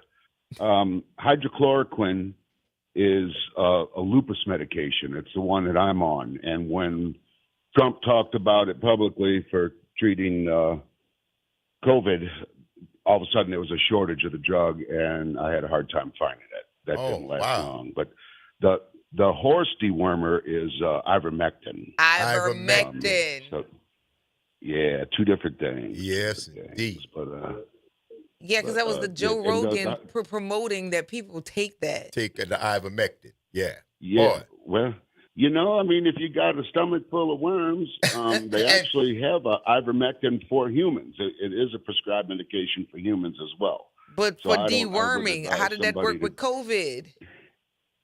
Right. Well, a bug's a bug in somebody's mind, and Yes, indeed. if A goes to B and B goes to C, then C must cover everything. C must cover everything. That's what happened when you get your medical degree from K and B, doctor. You already know. Yeah, and also that the hydrochloroquines known as Plaquenil. Yeah, you're right. Those of us that can't remember that whole long word. So anyway, just thank you for that, Paul. Appreciate you. Yeah, appreciate you, man. Later. All right, talk to you soon. Bye bye. Bye Yeah, bye. that's what I love about our listeners, man. Yeah, they be knowing They stuff. be knowing, and my man said, not only do I know, I take it. I take it, and I couldn't get it because the food told everybody to go get it to Go stop get COVID, that. That and is it didn't work crazy. for that. That's Yes, indeed. That is good and cuckoo. Let's see what. Shut up. Free base. And that's what, baby, let me tell you something. That was, they had the whole rig, the whole thing. It was a whole deal when Free Base was out, man. That wasn't, you had to be invited to parties with, on the lake and, nice, beautiful. That's when they were saying cocaine was medicine? When cocaine was for, it wasn't the street drug. Right. Not then. It wasn't a street drug. It was, for the beautiful people. Right? And then it became Free Base. Then it was crack. Crack. Yeah. Y'all know the rest of that story. Crack killed Applejack. My goodness. That was like some crazy times. That was insane. And the violence that came with it. That came with it. See, the violence that came along with the cocaine trade because of the insatiable appetite in America for cocaine. That's what violence started. That whole Scarface era. Yeah, the shower posse out of Jamaica. All the cats that came down through Central and South America, you made new empires because of the United States' insatiable desire for powder cocaine. Billions, narco dollars fund governments. Narco dollars topple governments. Yeah. Take over narco dollars, not petro dollars. That used to be the standard. That's when we had corporate gangsters. When the petro dollars was running the world. Now narco dollars are right up there with them, and you got a different kind of gangster. And the annoying thing to me is that they only highlight certain countries, as in there's only drugs and cocaine that comes from South American areas. It's coming from Mexico. It's coming from the Caribbean places. Bolivia, Colombia, but when Nicaragua, Saudi Arabia has heroin poppy fields, and so does Vietnam, and everybody in it. So why do those people get highlighted? Because you saw the difference, because you saw the cyclical. See, that's what I'm telling you. This thing's not an accident. You see the cyclical use of drugs, because when crack went down, heroin use went up. Heroin use went up. And that's when you coming from the Golden Triangle, from Burma, from Thailand, from in that area, Vietnam, all of Southeast Asia. People have been growing poppies and medicating themselves for millennia, right? And now it's back. Then you got stronger, better refined, so you got more people becoming junkies and overdosing because they couldn't get the legal drugs. That was the Oxycontin. Yeah. That was the closest match to Percocets heroin and all of those that was on the market. Those, what do they call it? Schedule 2? Oh, yeah. Dope. That's what they call it. So when they couldn't get to that, and there is a documentary on Netflix. I think it's still there. It's called The Pharmacist. I think it's called The Pharmacist, and it follows a pharmacist's search for the suppliers of his son who overdosed. So, and that's when they started popping pill mills, and finding out what people were were doctor shopping so that they could get narcotics, Oh, yeah. your Schedule 2 and 3 drugs. So Oh, yeah. yeah. The Slacker family, billionaires. Ooh, good Lord. Billionaires. Oxycontin made that. Y'all know. Bought the FDA, bought doctors, bought the AMA. That's why anytime you go into the doctor's office and you see that little illustrated pain chart, thank the slackers. Because that's when they made pain a part of the dictionary. You know, when they got the little man from 0 and then 10, he got tears in his eyes. Show me how bad your pain is on this chart. Yeah, that is a remnant of that family's influence with Oxycontin and the way that it was distributed to patients so at random. And then when people start burning out, they start making Oxy stronger and telling the people, give them this. Now, there were people who were on that side that would say, man, we are hooking people up. The people turning into junkies, people dying. They got fired. But in addition to that, they knew the chemical, or there was something in the chemical that would make not just you addicting to feeling the feeling, but it was making you physically addicted. It was heroin. Yeah. It was designed to give you the same result as heroin. As heroin. Because when people were snorting them oxys, they wasn't just popping them. They were snorting them, they were cooking them, and they were shooting them. That's dope. So when you got cut off from your doctor, and you needed to get that monkey off your back, because by now you a junkie. By now you a junkie. Straight like that. You a junkie. What's your next step? Can't get crack, because crack does the opposite of what the oxy does. Crack bring you up. Yeah. Crack have you up all night. Talking about because that's cocaine. Because that's cocaine. It's an amphetamine to get you up. You're looking for oxy, which is barbiturate, which is down. So what do you get? Why? Isn't it coincidental that the heroin just started flooding back into the country? Yep. At the same time, the Oxycontin epidemic started to cease. Heroin started coming back. And then they're now existing at the same time, which they were existing at the same time before, which is when you were seeing a lot of death, speedball, and dying. But in addition to that, now you have fentanyl added to the mix. There you go, because you using fentanyl to cut cocaine and heroin. Yeah. Using fentanyl to cut anything white. Yep. Anything you might put a straw to and snort up your nose, it could be fentanyl in it. If you cooking it and shooting it in your arm, it could be fentanyl in it. And you only need a end of your fingernail to kill you. Yeah, there you go, man. The tip of your fingernail is all you need to kill you. Of the fentanyl. So, you just gotta, man, listen, nowadays, that's why it's so scary to be kids nowadays, because kids experiment, and it's just because they're curious. It's not a judgment, it's just what it is. But man, we might experiment it, but my God, this is life changing. This is death instantly. Right. Instantly. Right. Just, you touch the wrong thing, snort the wrong thing, taste the wrong thing, and done deal. So, be careful, kids. And grown kids. Big kids and little kids. All of y'all. All y'all, please. All you curious people. Please be careful. Please and thank you. That's how Richard Pryor caught on fire with that free base. That was and will always be insane to me. Pipe say, you don't need him, Rich. That will always Just be light me up, Rich. insane to me. But when he poured alcohol over himself and then lit himself on fire. To die because you're miserable. My God. You know you are not yours anymore. You're a slave to that dope. You're a slave to that little rock. And you know it. The world might don't know it, but you know it. You know it. Can't nothing else get done. That's that rock said you could do it. Nothing else. That is And very it gets scary. to a point where it's like, you know what? I don't want to do this no more. And I can't stop. I know I can't stop.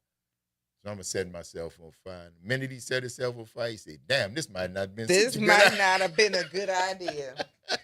Because this fire is It hot. It hurt me. It's the Front Porch, y'all. WBOK is what New Orleans is talking about. All day long. See you on the other side of the break.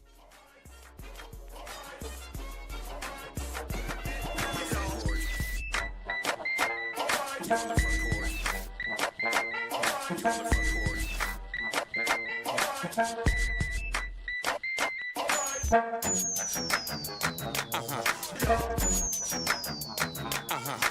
is your news update for WBOK from WDSU.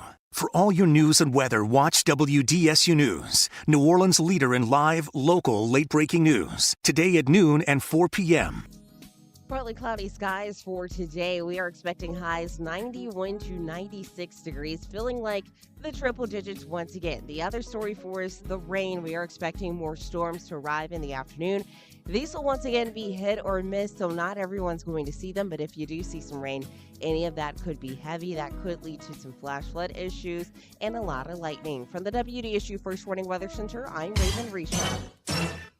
Hey, this is D. Riley from the 90s Hits R&B Jams. Make sure you listen to WBOK 1230 AM every Saturday night from 7 until 9 p.m. I'll be giving you the best R&B jams from the 90s. That's right, all your favorites and more. With me, D. Riley, your host of the 90s Hits, right here on WBOK 1230 AM. Or listen online at WBOK1230.com. WBOK, the station you listen to longer.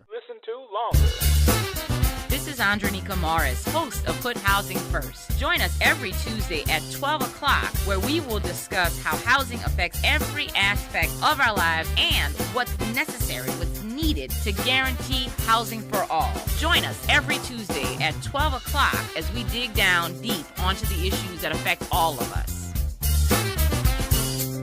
Greetings and salutations. I am Elwood B. Coulon Smith, chairman of the board of the New Orleans Regional Black Chamber of Commerce. We'd like to invite you to tune in every Wednesday at 12 noon on WBOK to listen in on Black to Business and be a part of the movement that's going on. Thank you. You're on the Front Porch with WBOK 1230 AM.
Welcome back, y'all. It's the Front Porch, WBOK. I'm your host, Braylon Brian Banks. And I'm your host, Kimber White Dupree. Hey, y'all. Jared Bro, Jasmine Bracy on the other side of the glass, bringing it to you right here on this bad cheering Wednesday, y'all. Thank you for rolling with us as we get it done right here on the Front Porch, y'all. Indeed. We love when y'all here with us. Indeed. Talking about dope. Yes. Michael Smith. Michael K. Williams. Yeah. He that fentanyl got him, but he was struggling. He had been struggling with addiction a while.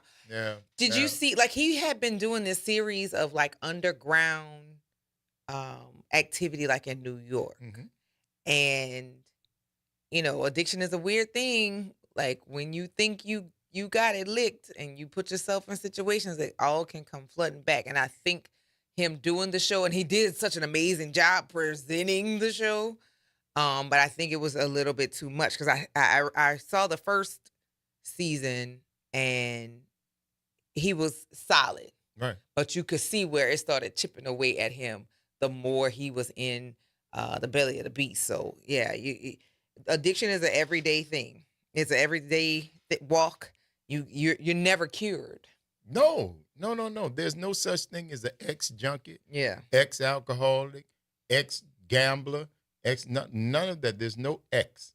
You currently, and anybody who has been through the program, anybody who has tried to see, you ain't but one drink away from being that again. One snort away, one line away, one puff away from being that again. So no, there's no such thing as ex. You are currently. Now you might not be using, but that doesn't change the fact that you are what what you are. But no, shouts out to all the people that's going through it, man. Shouts out to all the people and the folks that love them. Yeah. And the folks that are sticking with them and trying to get them through because it ain't easy. It's a walk. It ain't easy. It's a walk for everybody. And I'm telling you, what's hard when they can't come in your house. Ooh. I'm telling you can't come in there, and I love you. I do. But you can't come in here. You're a thief. You're a junkie. And you can't help that. You're sick. Yeah. You sick, so you can't come in And here. I'm not equipped to help you. I'm more equipped. But I'm more equipped to support you in your sickness. So I gotta tell you no. You can't come in because here. watching somebody go through that is might as well tough. give them the dope. It's tough. It is very, very tough. And that's how I know I can. Yeah. Nope. You can't come in. Yeah. But say, bro, nothing, bro. Nothing. No. Goodbye. Yeah. Get out. And when you're tired and you ready, cool. I'll walk with you. But like you said, I ain't dragging you. I'm not. Not gonna I have drag tried you? it. I have tried to bring somebody out. And until they ready, ain't really nothing you could do. And I will barrier the door and tell you I love you while I'm holding that shotgun. Don't come in here. Because, see, you don't know what you'll do when that market just getting up. See, that's the whole thing. You don't know what you'll do. Right. You done things that right now that you know that you hope don't nobody else know. You probably wouldn't even admit if somebody... If somebody had a pistol at your head, you wouldn't admit to doing some of the things. So you really don't know what you'll do in the midst of your addiction. And with that in mind, you can't come in here. Because you don't know what you're going to do. And it's cold, but it's fair, man. It's cold, but it's fair because it ain't easy to try to deal with nobody that's in it or trying to get out of it. Even if they're on their way to getting out of it, it still ain't easy. No. It still ain't easy. And a lot of what our community is not aware of is not just the addiction or the need to have the drug. That's the issue. It is the physical piece of it because there's heroin is not a drug you try. It is a drug that becomes a part of your poison. Yeah, it's gonna change who you are. Your body. You cannot manage it, and they do need support, but you need support supporting them. Oh, absolutely. Yeah, absolutely. Josh said that's gator treatment right there, Greg. Listen, I said Davis had a point. Ossie Davis had a point, and I still say that's what happened with Marvin Gaye. Yeah. I say Marvin Gaye committed suicide by his daddy.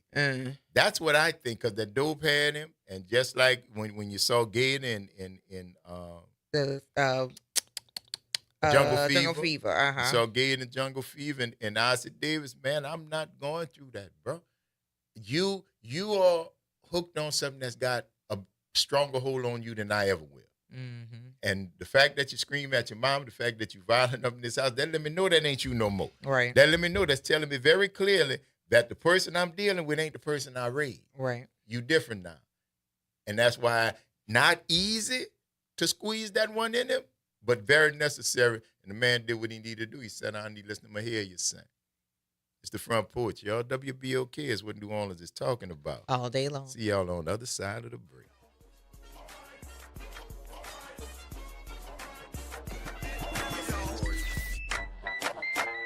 From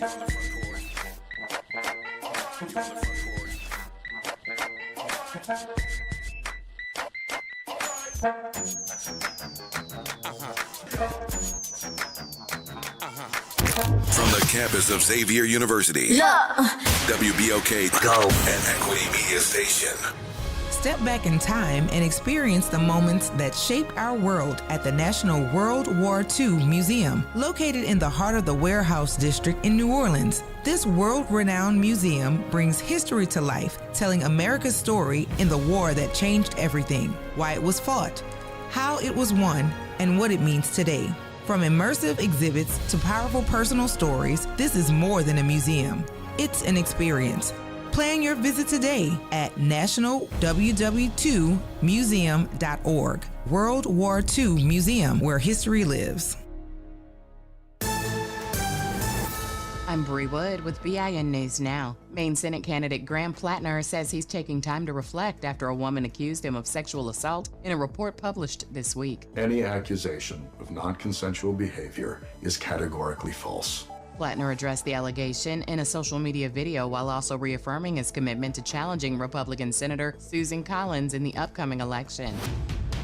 Denver Public Schools is facing a lawsuit over its voting map. A legal group claims the district redrew boundaries to preserve Black and Latino voting majorities, raising questions about the use of race in election maps following a recent Supreme Court ruling. And Grammy-winning R&B legend Peabo Bryson will be honored this week in his hometown of Greenville, South Carolina. Bryson, who died in June at age 75 following a stroke, will be remembered during a public program Friday, followed by a wreath-laying ceremony. Get BIN News Now on demand 24/7 on the iHeartRadio app. You're on the Front Porch with WBOK 1230 AM.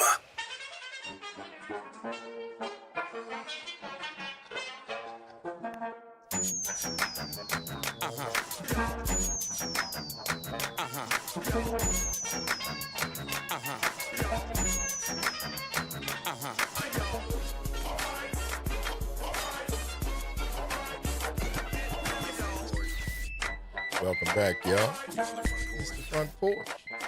WBOK. I'm your host, Graylin Bryant Banks. And I'm your host, Kimber White Dupree. Hey, y'all.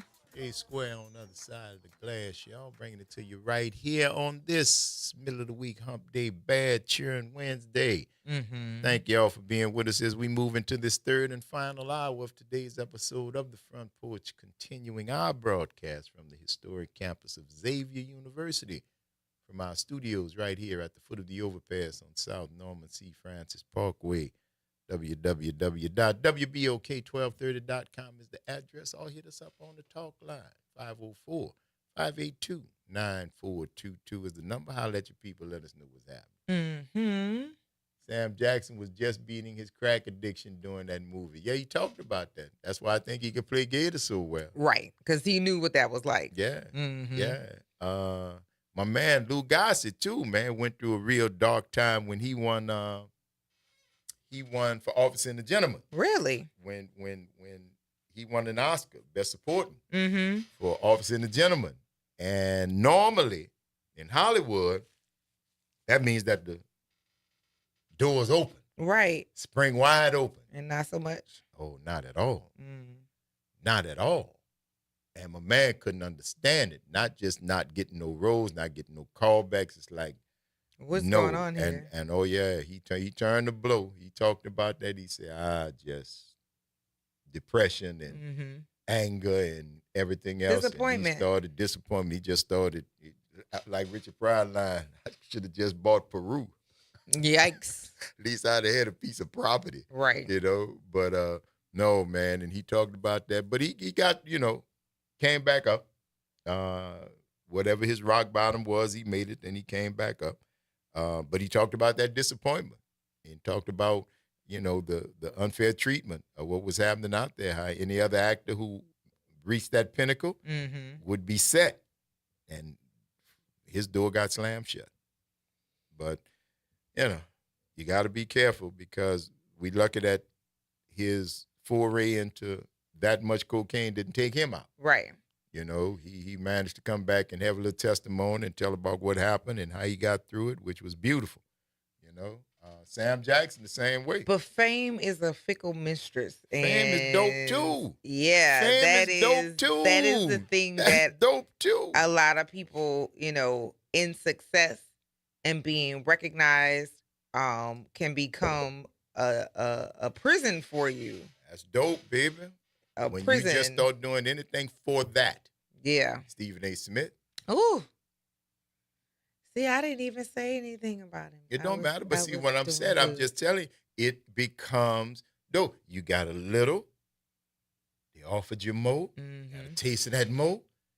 Now they say, well, if you want some more, gotta do it. You gotta do what you got. And just like dope, okay, baby, you're back. How you want to hit this again? Well, look, take that off. Huh? You want some more? Yeah, take that off. Yikes. Oh, all right. Now, here we go. Stephen A. Smith. You want some more? Yeah. Been over. Yeah. It's dope. You're going to do what you do. As an early teen, but see, that was... But no, she had heroin as an addiction. Oh, but that was because she was snorting coke at like 13 years old. She started drinking at like 9. 9. But that was the Barrymore curse. Uh-huh. There was a addiction that ran through that whole family. Yeah. But they were Hollywood royalty. Mm-hmm. And if you see there's another level, there's no rules. Because again, if you have money, if there's a problem, no rules. You can send it away. Right, but the problem is yours. Mm-hmm. That's like that boy, what his name was? Joaquin or River Phoenix? River Phoenix. River Phoenix died outside the Viper Room, speedballing. Shot that dope, fell right out this. John Belushi. You know what I'm saying? And what's the other one? The other one that was another John Belushi. I could see him. John Candy. Candy. Was he a speedballer? No, not him. He didn't know. The big boy that Ferris. He was on Saturday Night Live. He was the really, really heavy guy. He was a physical comedian. And it wasn't Belushi? But he was Belushi like. Oh, no, you talking about live in the truck down by the wire. Yeah, I know the guy you talking about. Hold on. He was the counselor that lived in the van down by the river. I'm gonna show you exactly. I know what you're talking about. That was his bit. I can't call his name. This one. This guy here. David Chris Farley. Yes, Chris him. Farley. He was another one. He was speedballing, and again, that's why I don't understand how people drink coffee and smoke cigarettes. It's the high and low. Like, your body got to be confused. What are we trying to do here? Oh, when your body confused when you sitting there and you cooking, and you grab that spike and you can listen. You got many steps along this path for you to get clear. Yeah. Before you plunge that thing down in it, you got plenty time. So you've already, if none of those steps don't stop you, let's face it, you're already deeper than you probably like to be. You know what I'm saying? And we wish for everybody out there, man. If you going through it and know anybody going through it, man, God bless y'all. Prayer helps, and and that's one of the things I do. That's one of my areas of service is that I work with people struggling with addiction. And the psychology behind it, because a lot of people will just stop. It's just like you have triggers as to why you respond to people, or you have traumas or things that press you to go do a thing. That's included in the use of and the abuse of drugs. It could be escapism. It could be, it's so many different things that go into that. So we really need less judgment and more, just in the very least, conversations with people about addiction versus just stop. Like, yeah, it doesn't work like that. It does not work like that. Yeah. If it was just that easy. If it were just that easy, you would see people use one and just, and yeah, they would lose all their vices. Lose everything if it was just that easy. Mm-hmm. And now I ain't gonna say it's just that hard, but that's the step. The first step, you gotta want it. Right. That's easy. That's easy. That's easy to determine. Whether or not you do anything with it. Because I know people who say, no, I won't quit. I'm sick of doing it. Wait a minute. I really wish I could. And I hear you saying it, but your actions belie what your voice says. You understand? I know people don't know, man, I wish I could. Then the first thing to do is get your head from up off that saucer, cousin. You know what I'm saying? And that would be number one. Hard to believe that you really want to quit when you looking like you got a jelly donut under your nose. So yikes. I think, again, we just have to start having honest conversations about how we treat people and how they handle things that we may not have gone through. Because the assumption is everybody always says, if that was me, but it's not you.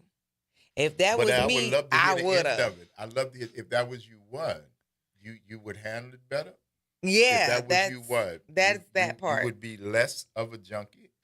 So you're saying if you were a junkie, you wouldn't be as big of a junkie as this person is. Right. I'd be able to leave it alone. But you admit that in order to make this thing work, you'd have to imagine yourself a Nobody junkie, ever right? ties that to it. Because that's why I'm not going to let you get away with saying something so stupid. Mm-hmm. So, if it was you, if you were a junkie, I ain't going to say I'm no junkie, then they couldn't be you. Right. The person that you're talking about is a junkie. I don't And care you don't know what that if is. that's your sister, your mother. I don't care if you love them. I don't care. I'm not talking about them. Mm-hmm. I am telling you what they are and what you are dealing with. A junkie. Mm-hmm. And when somebody's a junkie, that means that the junk come first. I know you love them, and deep down in her, just like Gator told his mom, I smoked the TV. I smoked the TV, Mom. I do love you, but I need your money, and don't make me take it from you. Because that's what the dope do. You go to the weakest link. You go to take advantage of the people who probably welcome you in to try and help you, and you steal from them. That's what you do, because that's what the dope tell you to do. It's not an indictment of who you are, but you ain't no different. You're a junkie. The dope running this. And unless we get past that, you can't come in. Period. You just can't come in, and I love you. You don't know how hard it is for me to say that to you. You don't know how hard it is, how it's tearing my heart up to tell you, don't you step up on my porch and mean it, knowing that I'm going to do what I need to do if you try to come in. You don't know how that hurt. You think it's easy because I say it easily, but it's not easy. I say it because I mean it, but that don't mean it don't hurt. That don't mean it's easy. It needs to be said, and I don't have no problem saying it. You can't come in here. You just can't. Yeah. And again, all the caregivers, all the good people, and all the ones who are addicted, who are good people. Because it ain't them. It's the dope. It's the dope. Church girls and church boys. Raised well, good families, mother, father, grandparents on both sides. Dope don't care about that. at all. Don't Don't matter care how many about that. degrees. Don't matter. Don't matter. It really just, it does not It's the matter. dope, And for baby. people who like, oh, that's a poor person's thing. Well, then why so many people with money who have the access? It's not as much of a problem for them to get it, which is why you don't see them committing crimes, because they have the resources. But the action's still the same. You got to know they lying to the people. One of them Just Kennedy boys, like people with no money. Just like people, one of them Kennedy boys OD'd in the alley, found him in New York somewhere. He was a Kennedy. What does that have to do with anything? He died, OD'd, in an alleyway somewhere in New York, just like any junkie who name you ain't never heard of. Who name you ain't never heard of.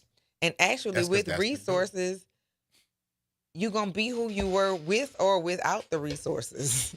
Oh, once whatever you that find personality, whatever that personality is, whether you have money or not, it's that personality. You gonna find and out. if with money, it makes it worse in many cases. It's Drew Barrymore. It's this Kennedy young man. I mean, you have a level of access to so much through so many quarters of your family and hangers-on and friends. Everything you want from the time you're 6, 7, 8 years old. I mean, that girl talked about drinking alcohol, vodka. Yeah. At 9 years old. Fixing a cocktail at 9. Vodka. Her own. Her drink. Yeah. 9 years old. 9. Babe, I know the first time I tasted some alcohol as a child, I'm like, yo, This adults is is crazy gross. out of your mind. I tasted a beer. My grandpa drank Falstaff. No, Schlitz. It wasn't delicious. Wow. Oh, how do y'all do that? And then I acquired the terrible habit myself. After a while. But it was an acquired taste. But this girl was 9. She was on cocaine by the time she was 13 and shooting heroin by the time she made it to her 17, 18 years old. Yeah. Her, what's this? Nicole Richie. Yeah, she was another one. Another one. Heroin was her drug of choice.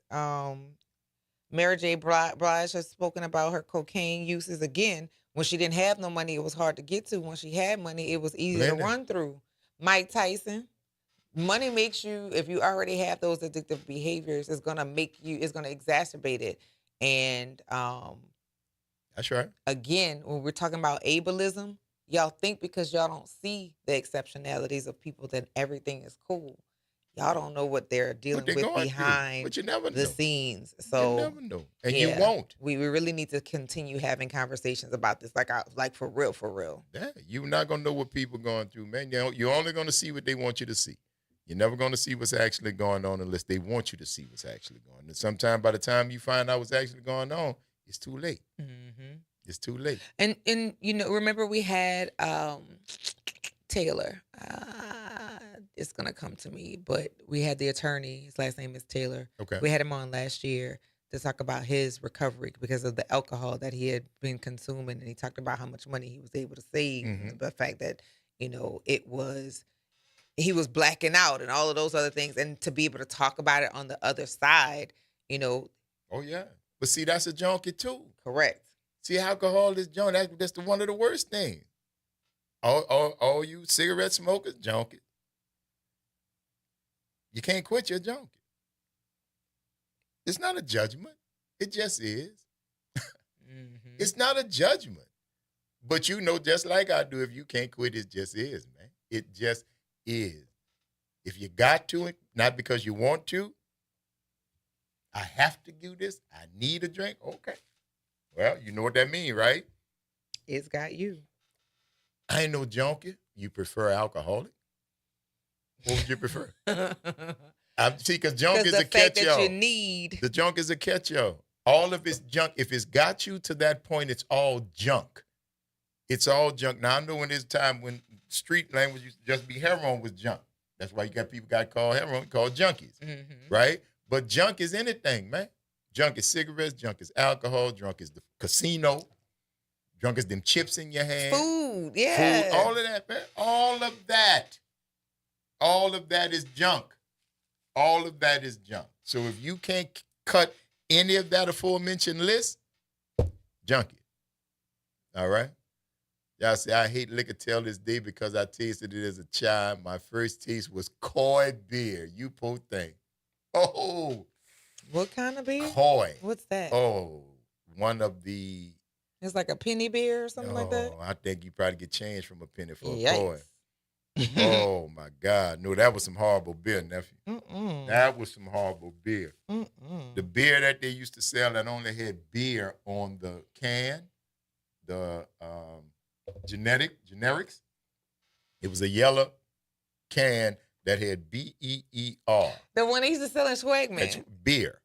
Yes, what I it said, remember those. beer. Were those produced by the government? No, that was produced by Dixie Beer. Beer at that time, Dixie I think was still open, and I found out that was Dixie who was So brewing. if you didn't want to take the time to buy a pony, you just buy beer. BEER. Beer. And they had case of it. And of course, did we drink? Of course we drank it. Because we wanted to see, man, if it's some good beer, let's see what's happening. That is funny. Yeah, we did that though. We did that. But Coy, no. I tasted Coy, Old Milwaukee, Schaefer's. Yeah, all those were in the same category. They weren't malt liquor, but they were certainly not any good or memorable beers. But we drank enough. Mm-hmm. We did drink enough. Yuck. Yeah, we did. Yuck. It's an adventure. And still is. My goodness. And still is. Boone's Farm was the thing. Oh, drink Boone's Farm. Terrible. Don't drink no more wine. No Terrible. more cheap wine. I'll No. put it that way. No more cheap wine. Cannot do that anymore. MD 2020. Thunderbird, Red Label. MD 2020 was not Mad Dog, but everybody called it Mad Dog. Mad Dog. That's what it is. MD 2020. Morgan David, Mad Dog. Morgan, I never knew it was the Morgan name. David. I thought it was Mad Dog. That's Morgan David, baby. MD 2020 is what they called it. It was on the bottle. MD 2020. Lord have mercy. For decades, I was what 2 years old, finding out it was not Mad Dog. Yes, MD. That's funny. It's the Front Porch, y'all. WB, I'm getting nauseous just thinking about that. No. It's the Front Porch, y'all. WBOK is what New Orleans is talking about. All day long. We're going to see y'all on the other side of the break.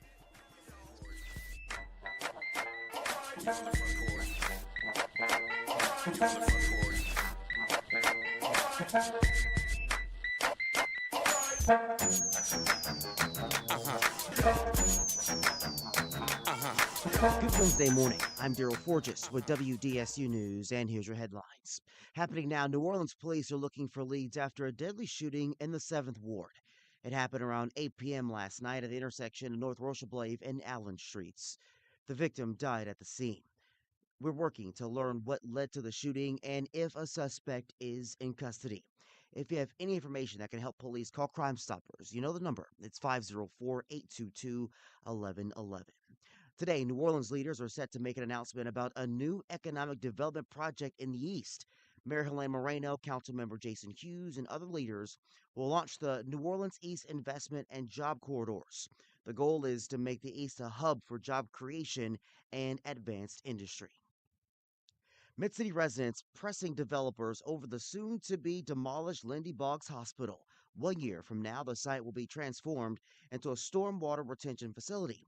The abandoned building has sat idle since Katrina, but next week the process for the future begins.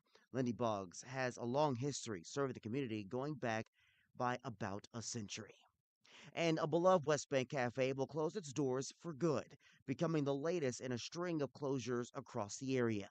Terrytown Cafe on Carol Sue Avenue says they made the tough decision to close after 41 years. They took to social media saying they decided not to renew their lease after the owners of the building sold it. They said they're staying positive and thanked all the customers and employees over the years. I'm Daryl Forges, and that's your headlines for WBOK.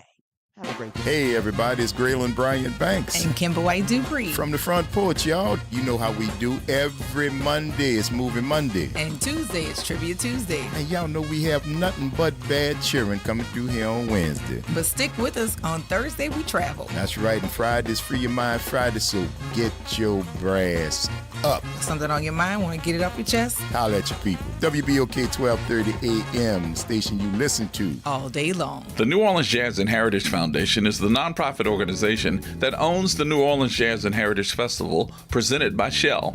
With the funds generated from Jazz Fest, the foundation invests in Louisiana communities through economic development, cultural enrichment, and free educational programs. To learn more about the New Orleans Jazz and Heritage Foundation, please visit us at www.jazzandheritage.org. Throughout July, Louisiana residents get half off general admission to the National World War II Museum. Take advantage of 50% off and beat the summer heat at New Orleans' #1 attraction. Don't wait. Plan your visit at nationalww2museum.org. Making a difference in the community. WBOK 1230 AM. You're on the Front Porch with WBOK 1230 AM.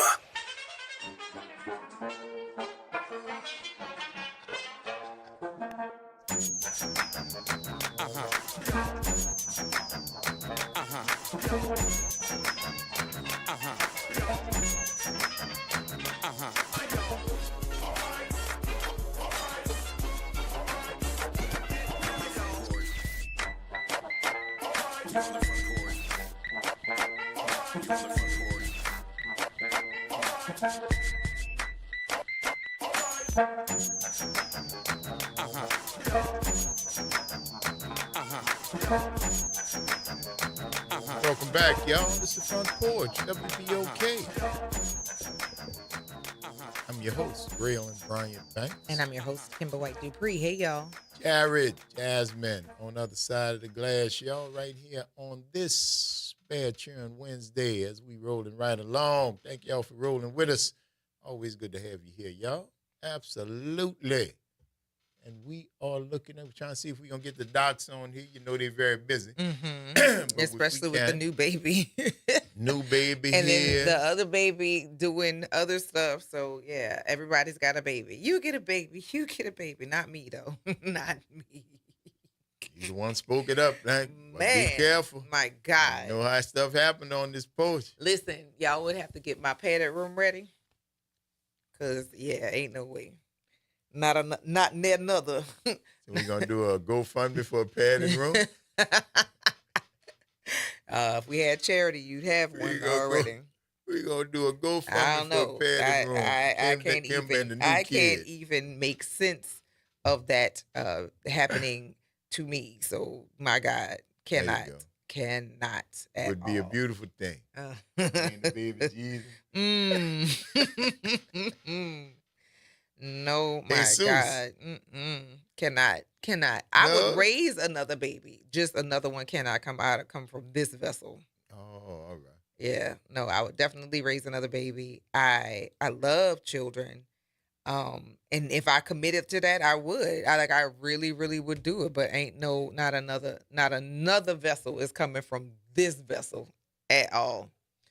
At all. My God. I'm stressed out thinking about that. I am stressed out thinking. You can come back now. It's okay. You can come back now. No. This is hypotheticals. Oh, my God. We are just talking. It's okay. Oh, my God. Come on back. Don't go in the light, Sarah. Both of my kids, the destruction of my body, my God. And then CJ was easy, right? And by no means, he was not an easy birth. But once we got him home, CJ was, he set me up. I was like, oh, we could do this again. This is fine. We've had a baby born 3 months early. He was on the sleep schedule. CJ was easy. Happy, laugh, sad, cry, hungry, dirty. Fix me, and I'm going to sleep. There you go. Man. And I had this little girl. First of all, the attiring of a little girl is a different thing. And you've done it twice. Oh, I ain't done much of it at all, Black. I don't take no credit for that. Oh, my God. Daddy know his lane. My that ain't my God. lane. Y'all like the little cute and the little see. I be like, you can't put that on the. You know what? Let me get out your way. Let me get out your way, and it's cool. Oh, my God. So listen, I had CJ day after the storm. Okay. So that's August 30th, 2005, Baptist. CJ, within 2 days, was flown to Women's Hospital in Baton Rouge. Uh-huh. Craziness going, all of this crazy going on around us. I was to him within 24 hours. So, introduction to motherhood was something else. Yeah. However, like after dealing with the NICU and all that, got CJ home. Nurse said, "Listen, don't put him in that bed with you. Keep him on the same schedule, and you're gonna be fine." I did exactly that. Sage advice. Listen, Sage advice. I did that. It was fine. We had a co-sleeper where he could, like, his bassinet was attached to the bed. Right. So, the easy feeding situation, because, hurricane, tired, no. I get to at least have you in the bed near me. Close. Yeah, so, but no problem. Kamara left. Kamara had to go overseas. Having a boy, a haircut, a ball cap, some jeans and a t-shirt, tennis shoes. We can go. You can't do that with no girl. You just cannot do that with no girl. And when I say me and CJ went everywhere, I'll wake up one morning and be like, I want to go to Atlanta. Pack up CJ thing, throw his stuff in the bag, throw my stuff in the bag, and we on the road to my T-Cent just because I want to get out of town. You can do that with one kid, but particularly you can do that with one boy. Mm-hmm. The girl, you got to have the barrettes and the ribbons and the socks and And in addition to that, Mari cried. Happy, cry. Sad, cry. Hungry, cry. Everything was cry. And it wasn't until she was about 2 years old, and it was like, why are you crying? I don't know. You like crying. I don't know what to do with you here. So again, both hard pregnancies, not from this body, but definitely the little persons, having little voices. I love all that. And I don't need them to rush to parenthood for me to have that. So yeah. All right. I left all that to the people who do that. Say, all right. And I, okay, yeah, that's cute. Money, that's what I do. Here you go. You want that? Yep, there you go. That's what you want? There you go. Now, I would step in when something was, I know that you're trying to slick me.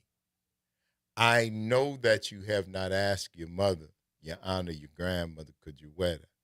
And you come up and then you try to bull crap the mule. And this how I talk to her. I talk, I can't say like it, but I talk to him. I say, you trying to bull crap me, huh? You trying to get me in trouble. That's how you gonna come over here with me, all I do for you, and you gonna throw me in the cross with your ma and them, bro. You can't wear that. No, ma'am. And I'm pretty sure they told you couldn't wear that. Who told you couldn't wear that? Huh? Oh, now you can't hear now. Now you can't hear now. If you could you could hear. Go put something else on. No, I'm not. No, bro. No. Yeah. Not my kids. My daughter has definitely tried that a time or three. I think it's the second kid, because my brother used to be the one to go at, like, he asked one, somebody say no, go to the other one. My mom, I made her so mad one time because she told me no.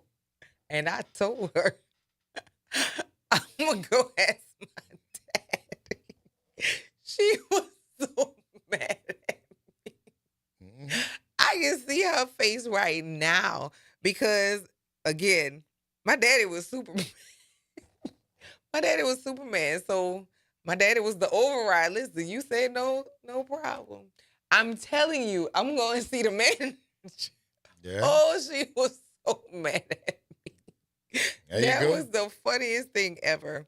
See what you think gonna Oh happen. my! Like what you think What he you gonna think do? gonna happen Yeah, now? man. Go ask him. That was so funny Yes, to me. indeed.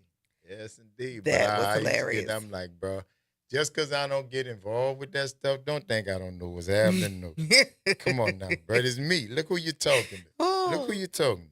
You see who you're talking to? That was so funny to me. I'm telling you now, bro. I was cracking up, and I still find that funny because Mari has tried that with They me. all gonna try it. And it's Yes. like so I'm gonna tell. She told me that as a little kid. I'm gonna tell my daddy, and what he gonna do me, baby? He is not the manager at all. Not the manager. Not the manager at all. No. Pop knew. 504-582-9422. Good morning, Dr. Sanyika. Well, good morning to you, Brother Graylin. Good morning, Sister Kim. Good morning. Y'all on a rhythm this morning, aren't you? Well, it's one of them front porches Wednesday, you know, I bad don't know. children. Yeah. Yeah, I know it always interests me when you all get into those dynamic conversations about relationships and what happens in them and where they go and where they don't go and the parameters and all that. It's always interesting to hear how people talk about that in terms of their own lives and Yes. where they are and where they are not. And I mean, Kimba is just sporting AKA today all over the place, and it's a very beautiful T-shirt, by the way. Bag to cap, man. Yeah, Yes. I am in full regalia. Yeah, I see, and you're always very, very lovely in that particular regalia. I just want to say that to you. I was able to catch you all a little bit during Essence, but not completely and not as fully as I would have liked to. I've been going through some things, and I know you all knew that Mr. Farrakhan's wife passed away. Yes, Sister Khadijah. We talked about it. Mother Khadijah. Yes, we talked about it at on the show when we were at Essence. We found out about it. Mm-hmm. Yeah. Well, I had called you all the day before Essence, and I was put through, and then you disappeared, Brother Graylin. I think you probably had run out of time, and it was nearing commercial break or 12 o'clock or one of those kinds of things. Okay. But anyway, today is the day that you have your medical affairs conversation, and that's something that I look forward to doing and regret when it can't happen, because it's a very informative and helpful and useful program that I think can guide a lot of self-help that we always need and help us understand how to navigate the medical system, medical institutions. And so thank you for that show, and please keep it up and keep going with it, because I think it's very, very important to all of our community. Yes, sir. But I also want to just say that, the recent times that we have been going through have been rather stressful and difficult, because it seems as though this government has completely lost its mental faculties, and that it may not even be aware of where it is and what it's doing and what's going on, the way it sometimes behaves. But at the same time, we have to stay focused as a people about the struggle for justice and liberation, and not let ourselves get fooled into thinking that just disagreeing with the current president of the United States is a struggle for justice and liberation, because we are still way behind the curve. Yes. Way behind in income and wealth, and the parity with accessing education and healthcare services. We are way, way, way behind the curve, and Federal Reserve studies and other studies indicate that it may even take us hundreds of years to reach parity with the wealth and income disparity. And what has now been done with this Kale's Supreme Court decision is that you cannot even use race as the corrective if there is a disparity. You have to prove intent. And that's comparable to the Supreme Court decisions of 1857 and the Supreme Court decision of 1859. So I think what has happened now is that Louisiana has set a precedent that says all the recent issues that the Supreme Court has used to try to help bring about racial justice can no longer be used. And you have to prove intent. You have to prove intent, which is extremely difficult to prove, by the way. To prove intentional systemic racism, to prove intentional institutional racism is not the easiest thing to do. So anyway, I just wanted to comment that I think Louisiana, in that case, has set a precedent that has made life very difficult in the struggle for using race as a variable to eliminate disparity. That is what that Supreme Court decision fundamentally does, and now says you have to prove intent, and that's going to be the legal complication. So I just wanted to comment on that because I keep hearing the struggles that Louisiana is waging about the maps, yes, and about levels of voter registration and turnout for elections, and it doesn't seem as though there is an organized, coherent strategy on what is to be done. Not that there aren't people capable of helping to develop that strategy, but I think it's time that Louisiana develop its own strategy with its own people about what it wants to do in the political domain of the state and how it wants to deal with the question of political power, which gets confusing sometimes, in New Orleans as well as in the state of Louisiana. So anyway, I just want to open some conversation or share a little bit of thinking with you because we're nearing the midterms, and that's going to be a major political step in the country that's going to affect all of us profoundly.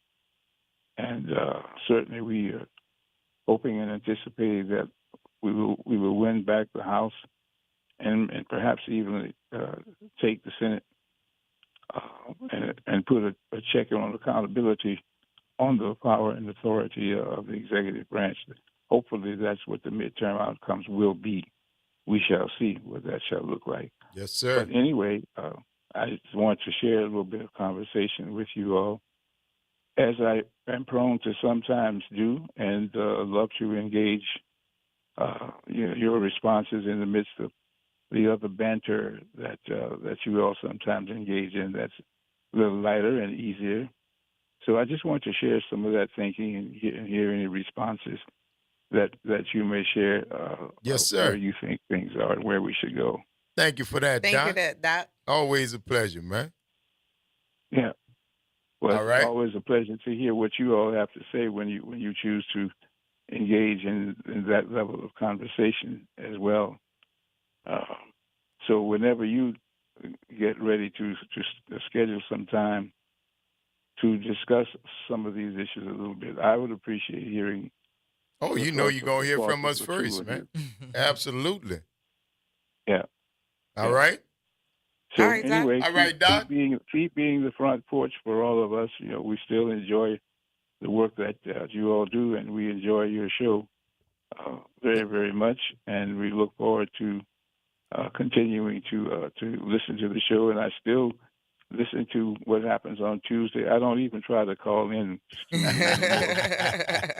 Well, there are too many other people who are multiple callers. If you miss one, they call back 4 times, and that's not me. But so I just let those who like to be multiple callers for who have invested in trying to get some of these things right. I just feel it fine. Let them go ahead and do that. I just enjoy listening to it and the conversation and the banter that you all do. What's honorable mention and what's way off, the way y'all do Elvin's responses. He rarely, if ever, can get one directly right. But he keep trying. He tries. He keep and trying. that's the point of it all. Yes, indeed. Yeah, Thank you for that, Dr. Sangika. We're going to get this other line, B. We'll talk to you soon, all right? All right, man. Be well. All right, have a good one. Yes, indeed. All right. 504-582-9422 from Dr. Sangika. to Dr. Eric Griggs. What's Hello. going on, E. Griggs? Good morning. How y'all doing? I can't dance Tired still. Tired still. Tired. You dance too much. Dance, walked, ate. I did it all too much. Everything. Yeah. But did you enjoy it? That's yes, the whole every point. last moment. Every minute of it, Doc. Did you Essence, man? I did a little bit. I ended up, baby boy had to go back in the hospital, so I ended up spending a lot of time with him. First He's things doing first. much How's he better. doing? Yeah, he's dancing and his feet don't hurt. He's roll him up. I love it. Whenever I love walk it. in the room, whenever I walk in the room, he says, I guess I say that a lot to him. Yes, indeed. I can usually tell how you doing by your voice, and I can Right, tell and he he's was doing doing pretty good, good right yeah. now. Yes, sir, boss. Yeah. Oh, yeah. He gave me a high five, and he started giving me the Arsenio Hall arm roll with the yeah. I'm like, Yes, indeed. Yes. I'm feeling all granddaddy today. Indeed. He got Pop walking on there. That's a beautiful thing, man. That's good. Yes, indeed. How you doing, Doc? You done got some rest after Essence and taking care of Jeremiah and doing all the stuff? All that stuff. I did, and I got some more to do. Believe it or not, I am at the back door. If you just let me in here, I'm about to come in. I got something serious to talk about that kind of is in line with our last caller, because it's a concern. We lost one of our state senators yesterday, unexpectedly, at the age of 44. At the age of 44, and it's alarming. The number of young people, particularly black males that I know, that are passing away unexpectedly is alarming. Hold on, that's it. Yeah, come on in, man. I knew he was coming up to the back door. Going on? Yeah, no, and we still got Dr. Derry on the line. Welcome, Mark Allen. How you doing? Hey, good morning, guys. Good morning. I know you guys are talking about something serious, derailed, but hey, sorry I'm a few minutes late here. No you're worries. fine, You're you're right fine. on time, man. You're right on time. The babies have you occupied. Y'all both are occupied with the babies. Beautiful. Indeed. Kindred spirit. So go ahead, man. You were Yes, finishing what you were indeed. saying about meeting the state senator the other day. Well, it wasn't meeting him the other day. I met him for the first time during session. You know, during the legislative, when they're in session, I go down and I try to educate and help with what I can. I met him at a function. He was 44. Selders. His name is Selders. And he passed away unexpectedly. Oh. Yesterday. You can Google it.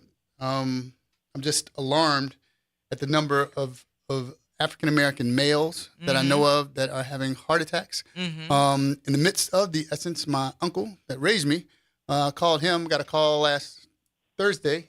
He'd had a heart attack. He had a heart attack and ended up needing a 4-vessel bypass. But last week, it was not last Thursday before last, like right before Essence. It's alarming. We're finding out more and more, and I'm bringing this up. And if you remember when I first got mad at y'all because I was fat and y'all didn't tell me, I lost 53 pounds. My doctor, like I said, Dr. Courtney Washington, she put me on a regimen. I lost 53 pounds. I started walking, changed my diet. But she ran a cardiolipid scan and found out that I have this thing. I have a condition that affects like 1 in 5 Americans. It's called lipoprotein small a. I had a normal cholesterol panel, but lipoprotein small a is extra small cholesterol, and it's really, really, really sticky. And the issue is, and it's not talked about much, is because there's not really much you can do about it. Diet and lifestyle don't affect it. What you can do is mitigate other risk factors to protect your heart. Now, that means diet and exercise and healthy diet, not to do any more damage, but there's nothing that you can really do about it. So As of right now. As of right now, that cholesterol, all other things being equal, diet, exercise, doing all the right stuff, that cholesterol is naturally occurring and can't be. Right now, there's nothing that we can do about it. If you can imagine a filter, right? But you know, it's always right. It's there. We all have this cholesterol, lipoprotein small a, right? Some of us, unfortunately, myself and some other people that I'm finding out now that we're checking for it. Like she did this 3-5 years ago. You remember when I first came on and I said that she said I was on my way to having a heart attack in the next 5 years, and I was shocked because I thought I was healthy. my levels haven't changed. Above 90 is considered concerning, and mine is 95. Okay. It's not egregiously high, but it's high nonetheless. So I do everything I can to. I know people say I look too small, and I don't care because I'd rather be small dancing in the second line of somebody else's somebody else's repass than big in a cash and be like, oh, he looked good, like he like himself. That's not what I want to do. No, sir. What I want to do though, Eric, but it is something that you need to talk to your doctor about. You want to run a cardiolipid panel. MA, you can chime in. ApoB, lipoprotein, ApoB, but lipoprotein small a is one of the ones. If you can imagine a filter that filters out, like you say, you're going mining for gold, right? And you stick the filter in the sand, you'll get big pieces, you'll get small pieces, you'll get dirt, you'll get sand, but you'll also get these little micro particles that pass through that you have to acknowledge because they're there. Yes. Well, with lipoprotein small a, those little micro particles are extra sticky and can stick to each other and can stick to other things and can cause damage to the inside of the blood vessels, which means that raises your risk of heart attack. What can you do to protect yourself if you have diabetes? You manage your blood sugar because diabetes, glucose is large. They're large molecules, right? And as you overpopulate the what do you call it? The blood flow, the I want to say freeway. It damages those little big particles. They damage the insides of the endothelial walls, the inside of the blood vessels, right? Anything big. Potholes, your protein, if you got protein, you got too much glucose, if you have too much cholesterol, it can damage and make things to get sticky. As they get sticky, that's when you start to have the other thing is, I don't know if my uncle has this or not, but he walks 3 to 5 miles a day. He's diabetic, takes his blood pressure medicine regularly, but he ignored his chest pain for 3 weeks. Thought it was just indigestion. It would happen when he was walking his miles. He would get home and he's changing his diet. He goes to the doctor for one thing, then he goes to urgent care for another thing, and they're like, wait, next thing I know, he's having a crack in his chest. So paying attention to the signs. It's extra hot outside right now. We're more dehydrated than we've ever been before. Y'all didn't thought I was playing when I said I went to Paris and the kids slept on the balcony the first 2 nights. They got chocolate bars melting in the stores. It's that hot. No air conditioning over there. They don't have AC in here. Right. Not like talking about No one is used to it. So with it being extra hot, I posted a cartoon about hydration. I'm going to post another cartoon today about what foods to eat. Graylin, when we take our annual Jazz Fest Zurich Classic Walk, it was hotter than usual. We spent more time in the tents eating fruits. Everything that you can, whether you have lipoprotein small a, and I'm going to go on this hill and start waving like we did for COVID. That's right. Get it checked and then do everything else outside of it to protect yourself. Vegetables, get checked, get fit, get moving. But there's also something that I found out about, not this past weekend, but the weekend before. Kimberly Simon, she had she found out that she has a genetic disease that impacts, I'm not sure if it's the blood flow. I'll get her to come on and talk about it. But you have to get a genetic test to find out that you have it. But people in her family line would have heart attacks by the time they got to a certain age. And So she wanted to know. So she got genetically tested, which caused her mom to get genetically tested. So she found out her mom has it. So her mom takes medicine every day to keep her from having whatever occurrence. So what that sounds like is something, again, that I've talked about here in my family. My dad, you remember I had to leave a couple years ago because he thought he was having a heart condition, the whole nine. It's called ATTRCM. Have you heard this, the Morgan Freeman situation? Yeah. Yeah. So what happens is it's an abnormal protein that builds up in the body. Amyloid, you've heard of it, those plaques that build up with Alzheimer's. It's the same class of protein, but it's a little different. But it builds up in the nervous system and the cardiovascular system, and it can compromise your heart. It's associated specifically with carpal tunnel syndrome, believe it or not. And it runs. That's what, yep. It runs. It's Yep, ATTRCM. that's what, There are a number of therapies out there. My dad is taking the pill, but my dad also joined a clinical trial, and they used CRISPR technology to go in, and it was a 4-hour infusion. They corrected the misformed protein in his liver, so it doesn't create it anymore. One time, and it changes the rest of his life. Everything. So, but it's new. It's in a clinical trial, and he's doing well so far. Of course, he has to eat. We eat a lot of rabbit food in my family now, and we do a lot of walking. But it's no that, shame, and that's no shame. No shame. We have rabbit food. We have rabbit food on the line. I'm sorry, man. I'm talking so much, but these hit home really big because heart disease on both of our families. You do what you can to do it. We are in stressful times, like the caller said. Drink your water. exercise, get checked, get fit, get moving, but get the test. We're finding out more now. We're getting precision medicine. And that's exactly what we need, because there's no one pill to fix everybody. There's no one test. But if we start talking about what's going on, the people on my dad's side of the family, everyone was dying and like having heart attacks at age 75. Why that number?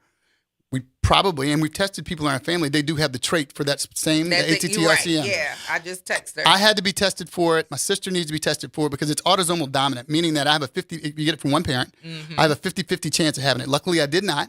But even 23andMe will tell you whether or not you test for a form of the gene. So talk to your doctor about ATTRCM, especially if you have carpal tunnel. Talk about lipoprotein small a, get checked, get fit, get moving. I know, MA, we talk about infectious disease, but this one hit really home because I had just met this guy. He was a really, really good young dude. That's why these frat brothers, man. Larry Selden. He was an amazing dude. Frat brother. Yeah. How old was he? I read about it. I read about it this morning. I was devastated when I saw that. But Eric, I wanted to just correct one small thing when you said that no one told you that you were getting big. I did get you to get a Peloton, didn't I? Yeah, you did. You did. But you didn't tell me that I was. Okay. You didn't tell me when I got off it to go to the bathroom I would fall because you got to click in, and I forgot. And I fell. Well, I can't believe I'm saying this on the radio. No. I wasn't supposed. Man, I forgot we were on the air. I love you subtly, Mark Allen.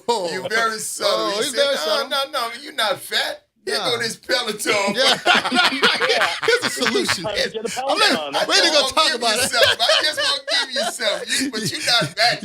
You need to work on your measurements. That's pretty good, man. That was the most expensive clothes rack I've ever bought. Yes. They usually turn out to be that. I'm actually about to get on my Peloton now. I have over 3,300 workouts on my Peloton. Wow. Oh, man. Dedicated. I'm one of the rare people who actually, but I use it on the regular. Sounds like Griggs. Yeah, mine's in storage. Somewhere. In storage. Yeah.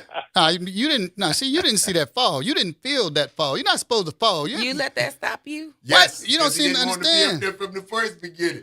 Anything with a bee sting, mosquito. Let me ask you this. What bike did you ride as a kid where you was clipping in? And you couldn't get your feet off. When I first got an English racer, that was when you had to clip your toes into the. How many times did you fall because you forgot when you first got it? The first time it happened to me, I had an English racer and I almost fell into the river. Right there on the river. Boom, boom, tumbled down the hill, fighting the bike, threw the bike in the river and walked home.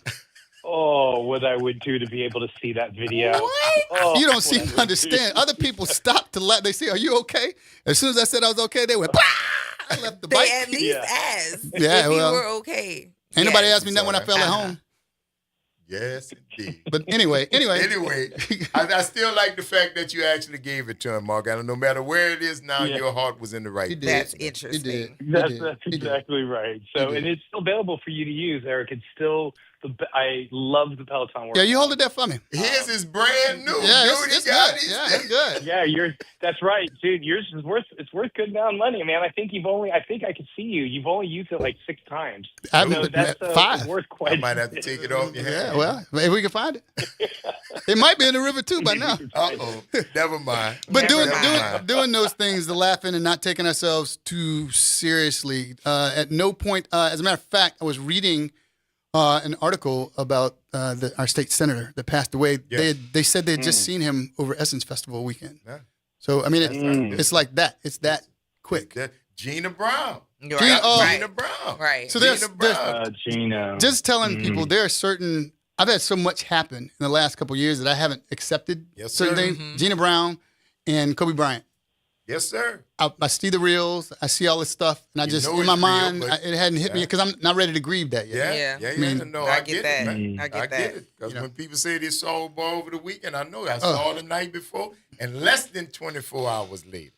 Less than 24. So listen, man. Tell people you love them while you can. When you see them and you're there, tell them then, because the next day, next hour, next minute ain't guaranteed. None of that. None. 100%. You know. Slater, man. Yeah. Slater. My nephew. Slater. How's he doing? Yeah. Speaking of telling somebody you love them repeatedly, probably too much. Never that. Every time Never that.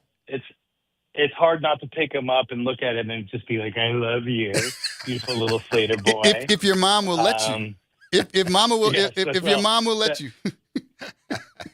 Exactly right. It's almost like it's a struggle to try to get him away from grandparents or what have you. So, but that's a problem to have. We're grateful for that. That boy ain't gonna sit down for the first 4 years of his life. He ain't gonna sit by himself for the first 4 years of his life. Because he gonna go from arm to arm.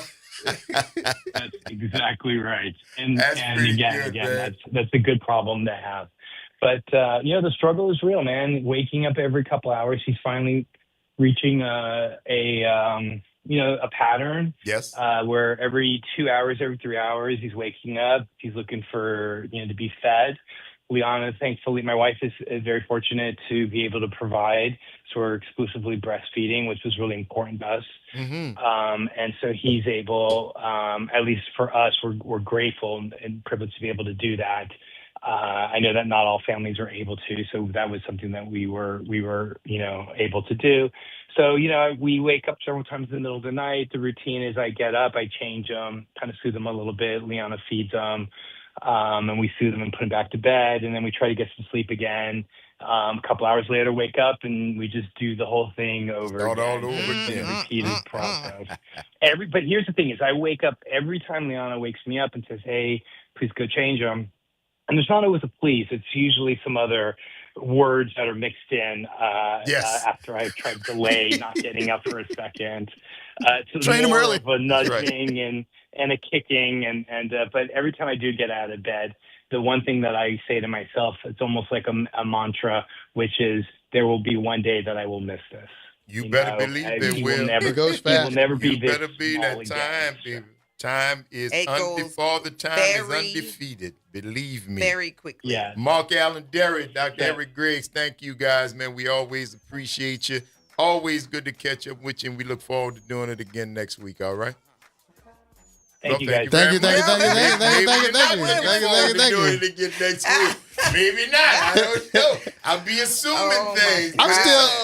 I'm still trying to process whether or not y'all call me fat again. You making fun of me on my bike? I can't believe I said that. The Peloton call you fatty. Wasn't him. What's them colorful words for Peloton? You know. We want to thank you guys for giving us 3 hours out of your lives that you never get back, and we certainly hope we've given you a little bit of something in return for the investment of your time. I'm your host, Graylin Bryant Banks. And I'm your host, Kimber White Dupree. Take care of yourselves and each other. Jared and Jasmine on the other side of the glass, y'all. Practice random acts of kindness. Do something nice for somebody just because it's a nice thing to do. Take care of yourselves and each other, and we're going to see y'all on the flip. Bye.